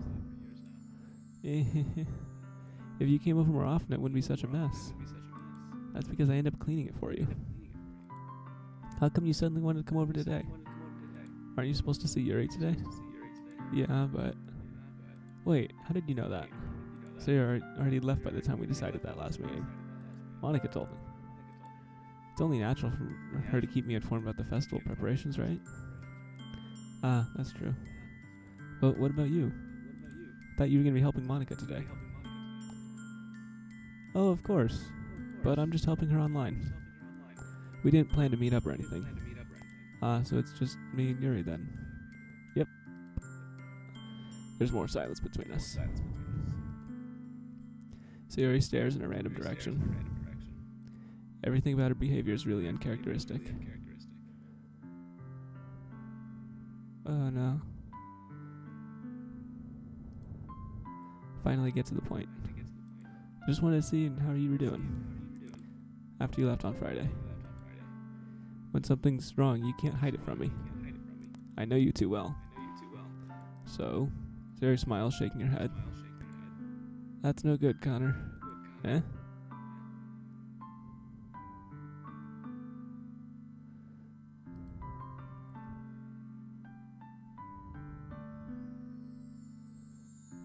Why can't it be just like it's always been? This is all my fault. If I didn't get so weak and accidentally express my feelings. Oh no. If I didn't make that stupid mistake, then you wouldn't have been worried about me at all. You wouldn't have come here. You wouldn't have even been thinking about me right now. But this is my punishment, isn't it? I'm getting punished for being so selfish. I think that's why the world decided to have you come over today. It just wants to torture me. Sayori, you're not doing too good, are you? Buddy? Sayori. I grabbed Sayori by the shoulders. What on earth are you saying? Are you listening to yourself right now? I know something happened to you. There's no other explanation for you to be like this. Just tell me already. Okay, let's get back into this. Until now, I know I won't be able to stop thinking. Until I know I won't be able to stop thinking about it. Nose and stuff. Sarah gives me an empty smile. You really put me in a trap, Connor. But you're wrong. Nothing happened to me. I've always been like this. You're just seeing it for the first time. Seeing what? What are you talking about, Sarah? You're really just gonna make me say it, aren't you, Connor? Guess I have no choice this time.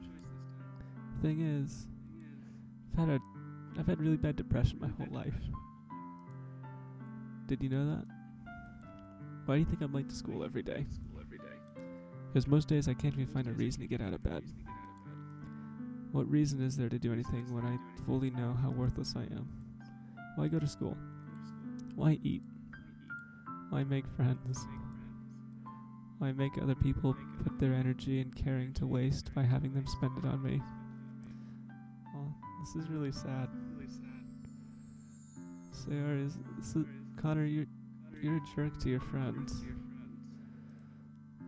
That's what it feels like.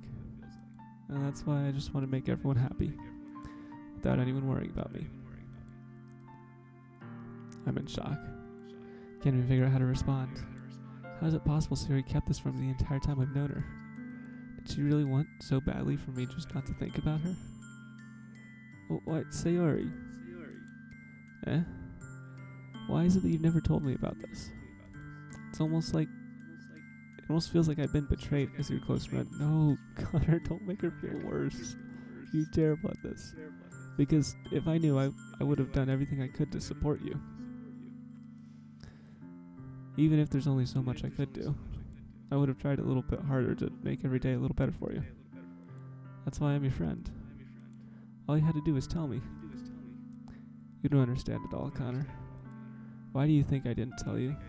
Because if I told you, then you would have had to waste effort caring about me instead of doing important things. I don't want to be cared about. It's bittersweet when people try to care about me. Oh. It feels nice sometimes, but it also feels like a bat being swung against my head. Oh my god. This is brutal.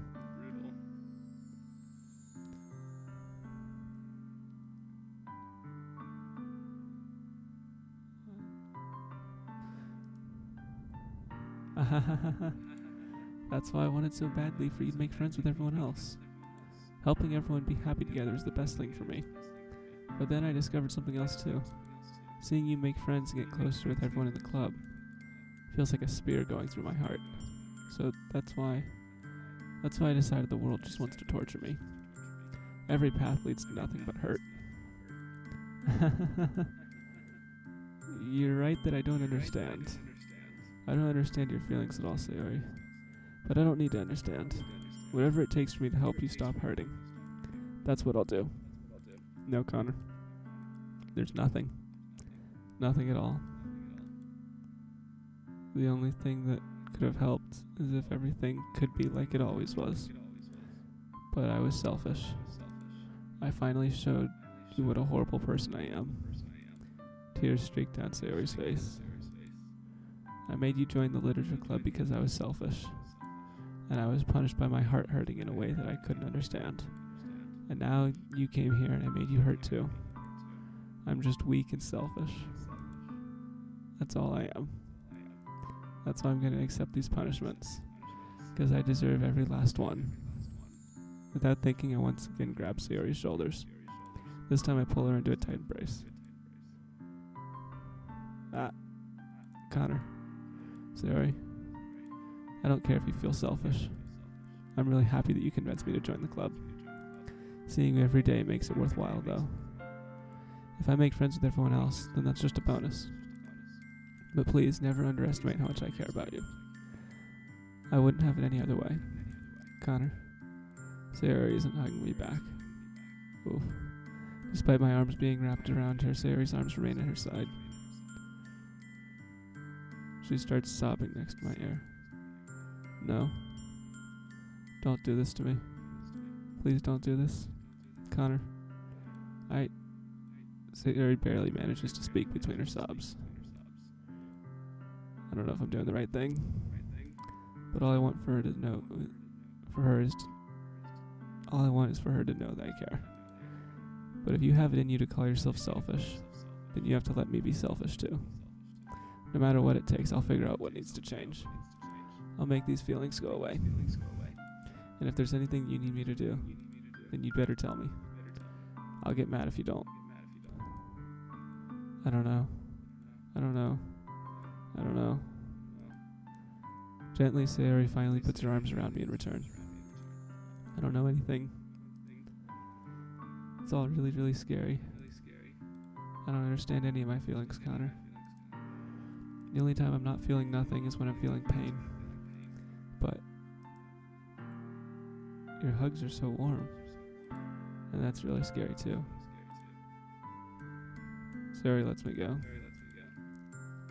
As she does so, I let her go as well. The festival is tomorrow. Yeah. It's gonna be fun, right? Yeah. How would you like for me to spend it all with you? It's what I want. I promise. I think that would be nice then. Yeah. Sayori wipes her eyes. If I could spend the whole day here, I would. Of all days, this has to be the one where I have other plans. Maybe I should cancel. No, don't.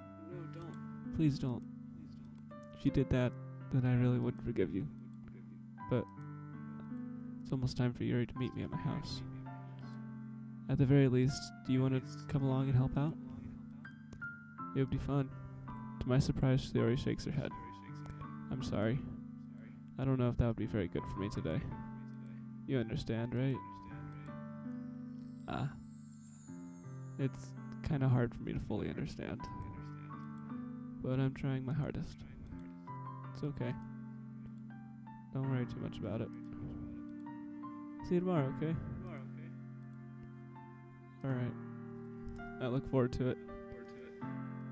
Alright, I feel lied to. This game was supposed to be like a horror. But so far it's just been sad. Say goodbye to Sayori and exit her house.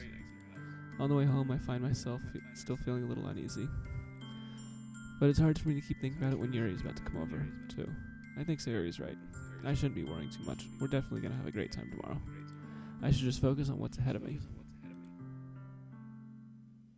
As I approach my house, I see something that makes me feel a moment of panic. Yuri? Ah, thank goodness. You're a little early. Sorry, I wasn't home yet. Were you waiting a long time? No, I just got here. But I started to get really nervous when nobody answered the doorbell. You always could have texted me. If I had known, I would have reassured you and hurried more on my way home. Ah, I suppose that's true. I didn't think of that for some reason. Should be common sense to do that, but I decided to ignore it. Anyway, let's go inside. So you brought a lot of stuff with you? That's right.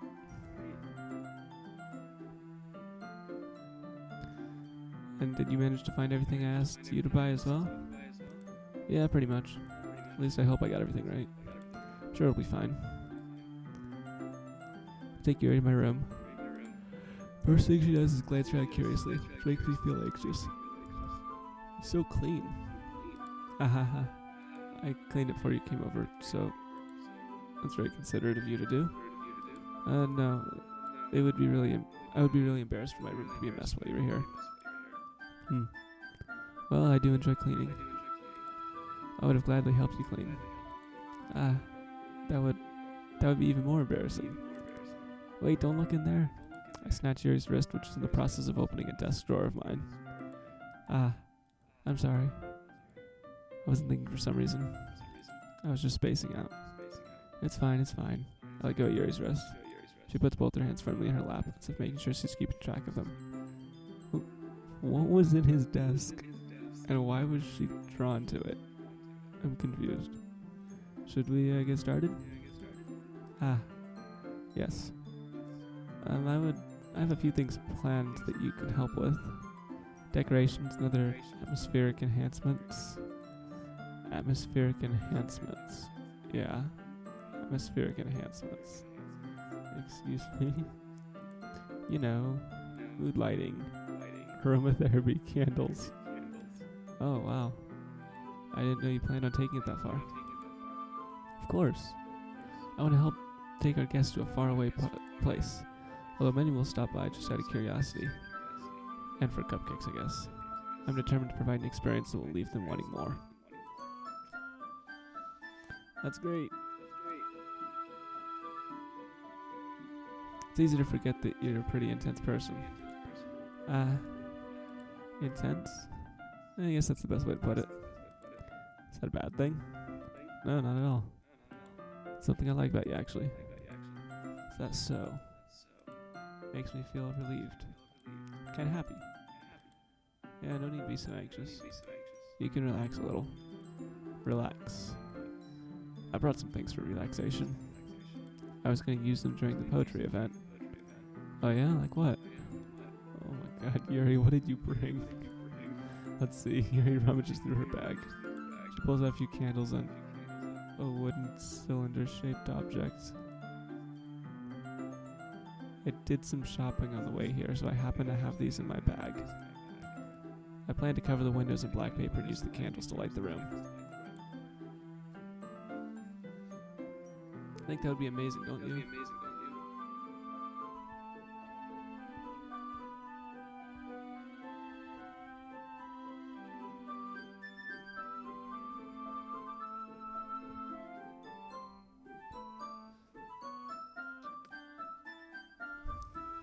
Yeah, that would be pretty neat. What's that wooden thing, though? Oh, this? It's a diffuser for essential oils. How familiar are you with aromatherapy? Not familiar at all. Is that so? It's one of my favorite contributions to a positive atmosphere. Depending on the oils or herbs you choose, you can change the mood of the air itself. You can even feel it permeate through your body. Relaxation, positive energy, romance, reflection. It's almost like magic. Yuri takes the cylinder and pushes a switch on the bottom. Okay, that's something that I don't want to think about that. That's something I've noticed about this game, though. It says that's like magic a lot. Like, I keep noticing that come up.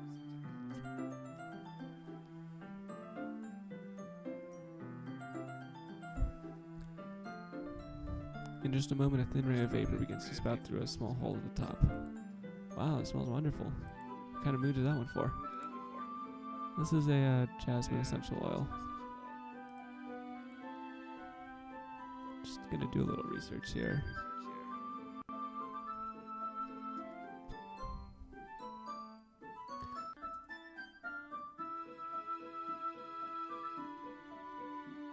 Jasmine essential oil. Aromatherapy benefits. Yeah, I have a guess on what this is gonna be.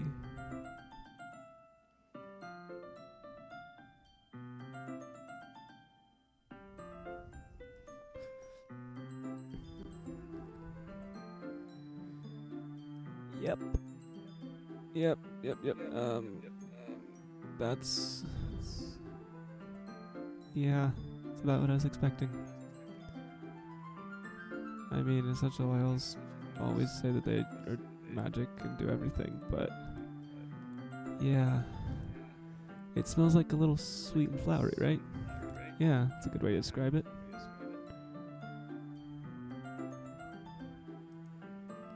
I chose jasmine for the event because it provides more than relaxation.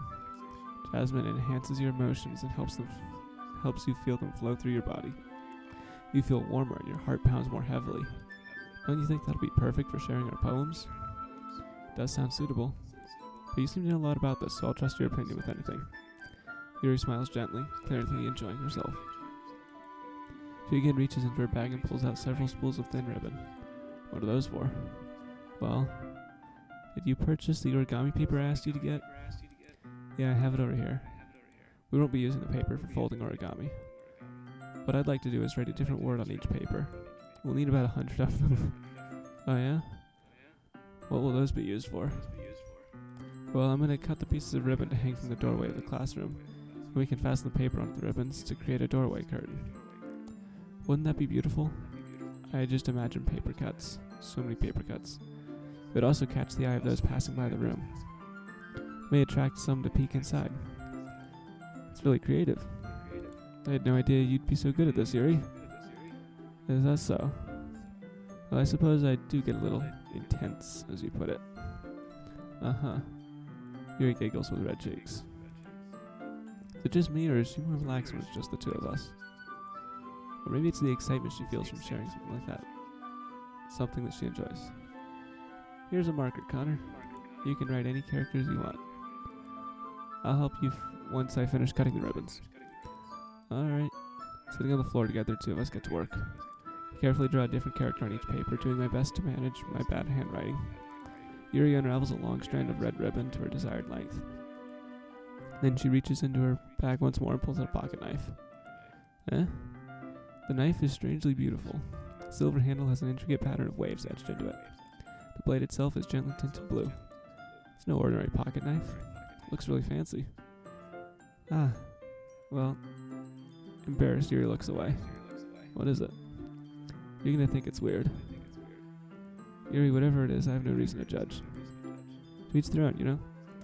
This is the knife that my father used to kill my mother.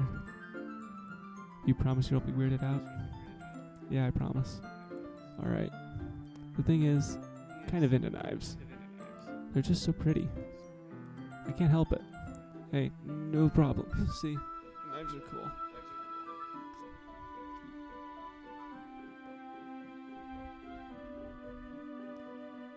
It's okay. I can't help it. I don't know what it is. The combination of craftsmanship and feeling of danger, maybe. What am I saying? Please don't think I'm weird for this. You're laughing at me. No, I'm not laughing at you. It's just funny how nervous you got about sharing. It's, well, an interesting thing to be into, I guess. But I think it kind of suits you. Suits me? Yeah, it's kind of intense. Besides, it's a really cool looking knife, can't deny that. It is, isn't it? Yuri relaxes her expression once again. Wouldn't you like to hold it? Sure, I'll check it out. Yuri carefully hands me the knife with the handle facing me. I take it and turn it around in my hands. It feels heavy and extremely solid. Where'd you even get a knife like this? Curious of its sharpness, I feel the point of the knife with my index finger. Ow. Connor, why did you do that? I didn't expect it to be that sharp. I barely touched it at all. It's my fault. I should have warned you. The knife is extremely sharp. It can cut through skin like it's paper. Oh no. A small drop of blood trickles down the side of my finger. Yuri takes my hand and gives the wound a closer look. She stares at it and noticeably fidgets. If you're squeamish, I'll go wash it off now. Without warning, Yuri puts my finger in her mouth and licks the wound. Feel her tongue curl. What? Startled, I instinctively pull my hand back. Oh, please forgive me. I wasn't thinking. Yuri lowers her head, her face burning up. Yuri? It's the most embarrassing thing I've ever done. Yeah, that's kind of weird, dude. Stab a guy and then lick his blood off for his finger? How could I do something like that? I'm sorry. Sure, it was a little weird and it took me by surprise. But I guess she was just trying to help, right? Yuri, I think you're overreacting a little. She doesn't lift her head. What if she doesn't recover from this for the rest of the afternoon? Alright, you know what? This might be a stupid thing for do, but I do it. I take Yuri's hand and lick her index finger in return. Connor! Did you really just do that? Now we're even. Yuri just looks at me like I did something wrong. I knew that would be a bad idea. If not for the sweet aroma of the jasmine oil, the air would be extremely heavy right now. You're so weird, Connor. Yuri giggles shyly. Eh? Yuri calling me weird? I have no response to that. Where do you keep your bandages? I don't think I need one, actually. It was a tiny cut. Look, it's already stopped bleeding. I see. That's relieving. The tension is quickly lifted. We resume our respective activities. I watch Yuri's knife cut through the ribbon like it's nothing but air. Meanwhile, I continue to make progress on the paper. Yeah, that knife I pulled out was really dull. It doesn't have a good temper, so every time I sharpen it, it loses its edge like immediately. But I guess that's what happens when you don't know what you're doing. After we finish attaching the paper to the ribbons, we lay them all out side by side. It looks better than I expected, and will be very effective as a door curtain. Paper cuts, that's all I'm saying. It looks great. Good thing coming up with this, Yuri. Thanks. It's just something I saw online, really. You ready to move on to the next task? Yeah, let's do it. What do you have in mind? I'd like to create a banner.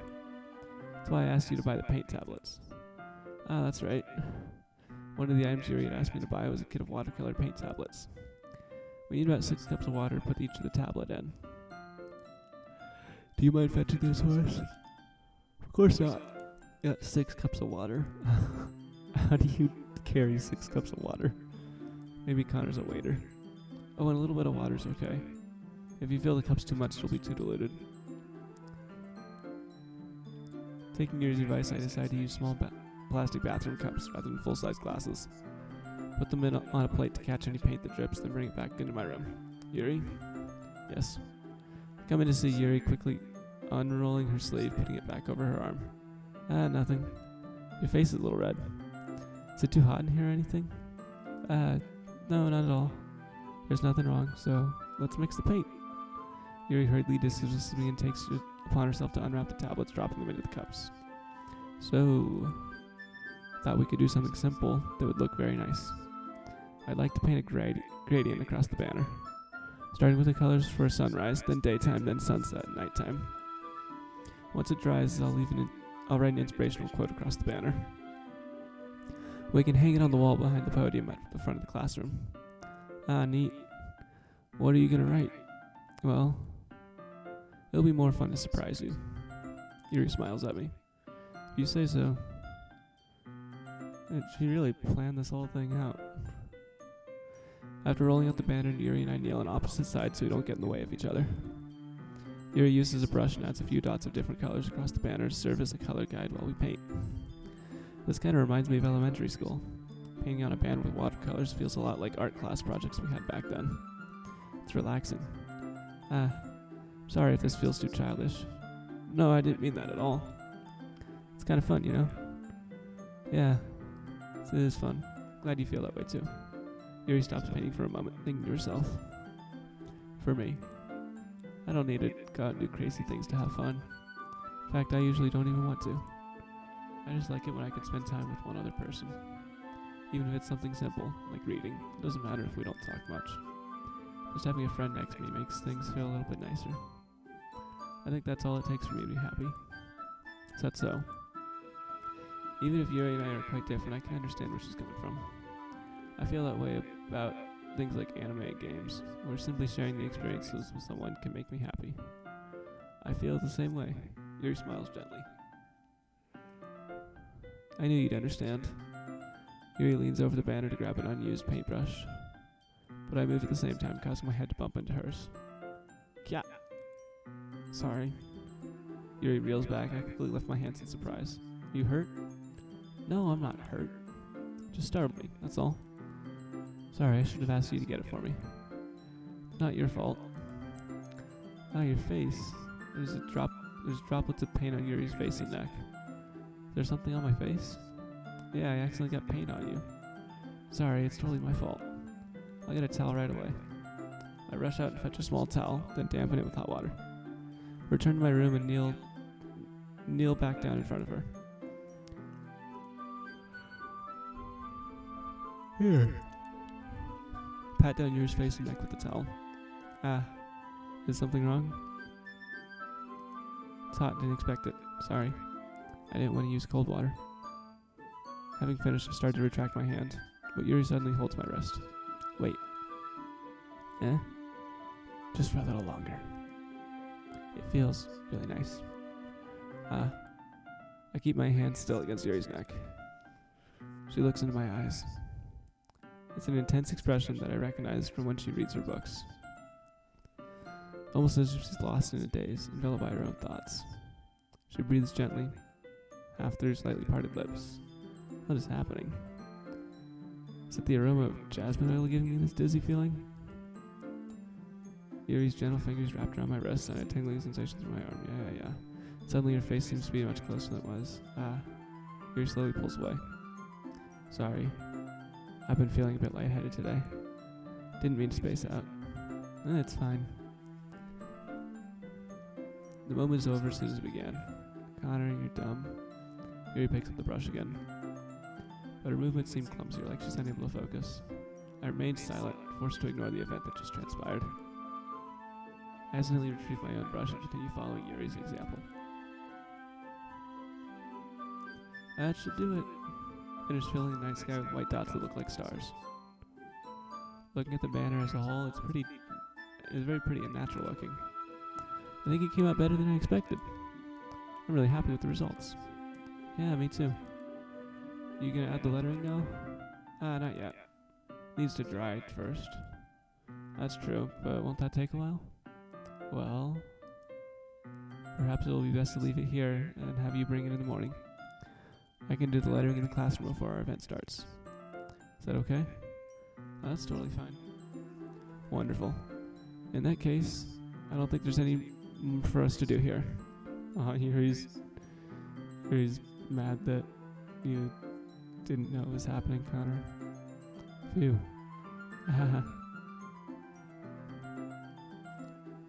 You say that like you're glad it's over. Was I wrong to assume you're at least enjoying yourself a little bit? Oh no, it's not that. I'm just glad we managed to get everything done. I see. I am too. I was a little concerned about time. I need to start making dinner soon. So you don't have any time left? I was secretly hoping we could have extra time after finishing the work. Well... Yuri thinks to herself. I think it would be irresponsible of me to wait much longer. I'm sorry. Bye. I was hoping there would be more time as well. It's probably my fault. Sorry for being such a slow worker. No, it's not your fault at all.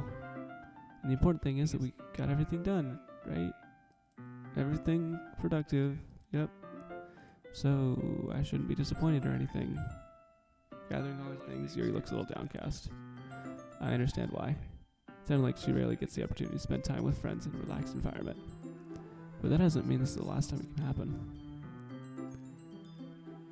Once Yuri packs up, I walk her to the front door. Thank you very much for having me today. No problem, I'm glad I was able to help. Just let me know if there's anything you need me to bring tomorrow. I will. Well then, Yuri fidgets. I guess I'll see you tomorrow. Wait, kinda say that without thinking. About today. It's fine that we didn't have as much time as we wanted, because we can do this again. Whenever you want, you can come over, or we can go somewhere. I forget you don't like going out much. As I stumble over words, Yuri simply smiles bashfully. Anyway, you know what I'm trying to say, so you're very thoughtful, Connor. Yuri takes a step closer to me, then briefly squeezes my hand. Kinda like that about you. We instantly zoom in on it, and you can see the pixelation. Well, how am I supposed to respond to that? But I don't even get a chance to as Yuri suddenly pulls back. Sayori? Eh? Ah. Hi, Connor. Sayori? Just now we weren't... It's okay, Connor. I just stopped by to say hi. Well, it's nice to see you. I'm sorry, but I'm already on my way to leave. Aw, really? That's too bad. Sorry. But we'll be all together at the festival tomorrow, so that's fine, right? Of course. Sayori beams. Yeah, so I'll see you tomorrow. Clearly embarrassed, Yuri hurries off. Sayori waves goodbye after her. Sayori, I thought you didn't want to come over today. Well, I tried staying in my room, but my imagination was being really mean to me. She was totally spying on us. On them, whatever. So I had to come over and see it for myself. See what? What are you talking about? You know, how much fun you were having with Yuri. And how close you got to her. Makes me feel really happy that you've made such good friends. And that's all that matters to me. Tears start to fall down Sayori's face. It's all that matters to me. Why am I feeling this way, Connor? I'm supposed to be happy for you. Why does it make me feel like my heart is splitting in half? It hurts so much. Everything hurts so much. This would be better if I could just disappear. Sayori, don't say that. It's true, Connor. If I wasn't here, then you wouldn't have to waste your sympathy on me. You wouldn't have to put up with me being selfish. Monica was right. I should just... Monica was right about what? Sayori? What I said before is true. I'm not going to let this continue. Caring about you like this isn't the burden your mind is making it out to be. It's something that makes me happy. It's something that I wouldn't trade for anything else. So even if it takes an entire lifetime, I'm going to be by your side until you don't feel any more pain. Oh my god. But Sayori looks away. Put a hand on her shoulder to reassure her. I'm scared, Connor. Really scared. What are you scared of, Sayori? I'm scared that I might like you more than you like me. Sayori. It's true, isn't it? I was weak. I started to like you too much. I did this to myself. Connor, I like you so much that I want to die. That's how I feel. And that's enough, Sayori. I don't want you to hurt anymore. Slide my hand down Sayori's arm and squeeze her hand in my own. Do you remember how I said I always know what's best for you? Do you still believe me? Wordlessly, Sayori nods. Even if you don't understand all of your own feelings, I know what you need the most right now. And that's what I'm going to give you. Okay, this is definitely going to kill her. You know what? Connor's finally going to be a good friend. This will be more in character, but I really feel bad about Sayori, so I'm going to have Connor do this. I love you. Eh? Those are my true feelings. No, it isn't. So there's no way you could like me more than I like you. I should have realized it sooner. But spending time with everyone at the club, making new friends, and having fun with you every day, helped me realize that you truly are the most important person to me. That's why I'll accept any of your burdens, as long as we continue like this every day, with you by my side. Then I know we'll both be happy. Connor. Suddenly, Sayori wraps her arms tightly around me. Connor. Is this really okay? Yeah. I hold Sayori in my arms and pull her closer. You'll never have to let go of me again. I love you, Connor. I want to be with you forever. Me too. Connor, stop lying out your butt. I made him do this. I made him lie. This is gonna be worse. Oh my god, this is gonna be so much worse. Cause now she's not just gonna feel bad because he's like, you're a great friend, good job. She's gonna feel bad because it's like you lied about that and manipulated me. And there's gonna be no saving this. I feel Sayori's grip around me weaken a little bit. What is this? Sayori? I'm supposed to be happy right now. I always thought this would be the happiest moment for me. But why? Even now? Won't the rain clouds go away? They're not going away at all, Connor. It's okay, Sayori. Might take some time for things to get better again. No matter how long it takes, I'll be there every step of the way. It's all that matters right now. Okay. I trust you. Sayori and I slowly release each other. So, I guess that makes this a festival tomorrow, our first date, huh? What are you saying? I don't want to think about these things, you know? I want everything to be the same as it always has been. Even if we really are a couple. I don't know if I can handle anything more right now. It's really new and scary to me. I understand. We'll go whatever pace suits you best. Hey, Connor? Sayori gazes at me once again, smiling sadly.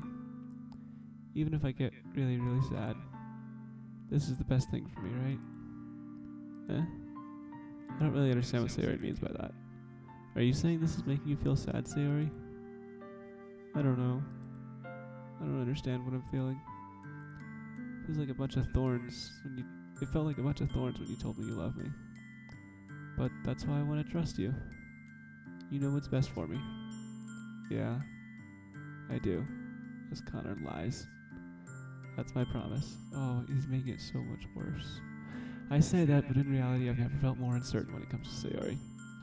I know that I love her, and she loves me, but I'm having as much trouble understanding Sayori's feelings as she is. Even though I can comfort her, I keep wondering if I should be doing something more, or something different.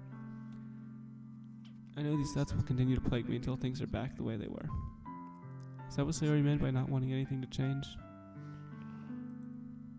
I don't know. But I know I'll give it everything I got. Sayori's the most important person to me. And I'll do whatever it takes to have a happy future with her.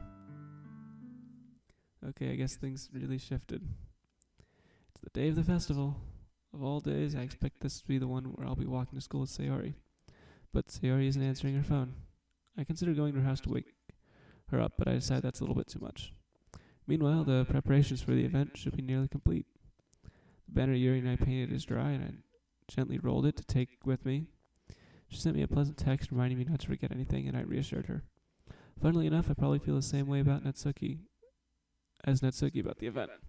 I'm more excited for it to be over so I can spend some time with Sayori and Yuri at the festival. But knowing Monica, I'm sure the event will be great too. Connor, you're the first one here. Thanks for being early. That's funny, I thought at least Yuri would be here by now. Monica's placing little booklets on each of the desks in the classroom. They must be the ones she prepared to have all the poems we're performing. In the end, I found a random poem online that I thought Monica would like and submitted it. So that's the one I'll be performing. I'm surprised you didn't bring Sayori with you. Yeah, she overslept again. That dummy. You'd think on her straight back to just slashing her. You'd think on days this important she'd try a little harder. I say that, but suddenly remember what Sayori told me yesterday. And I suddenly feel awful knowing that it's not nearly that simple for her. I only said it because it's the way I'm used to thinking. But maybe I should have gone to wake her up after all. You should take a little responsibility for her, Connor. I mean, especially after your exchange with her yesterday. You kind of left her hanging this morning, you know? Exchange? Monica, you know about that? Of course I do.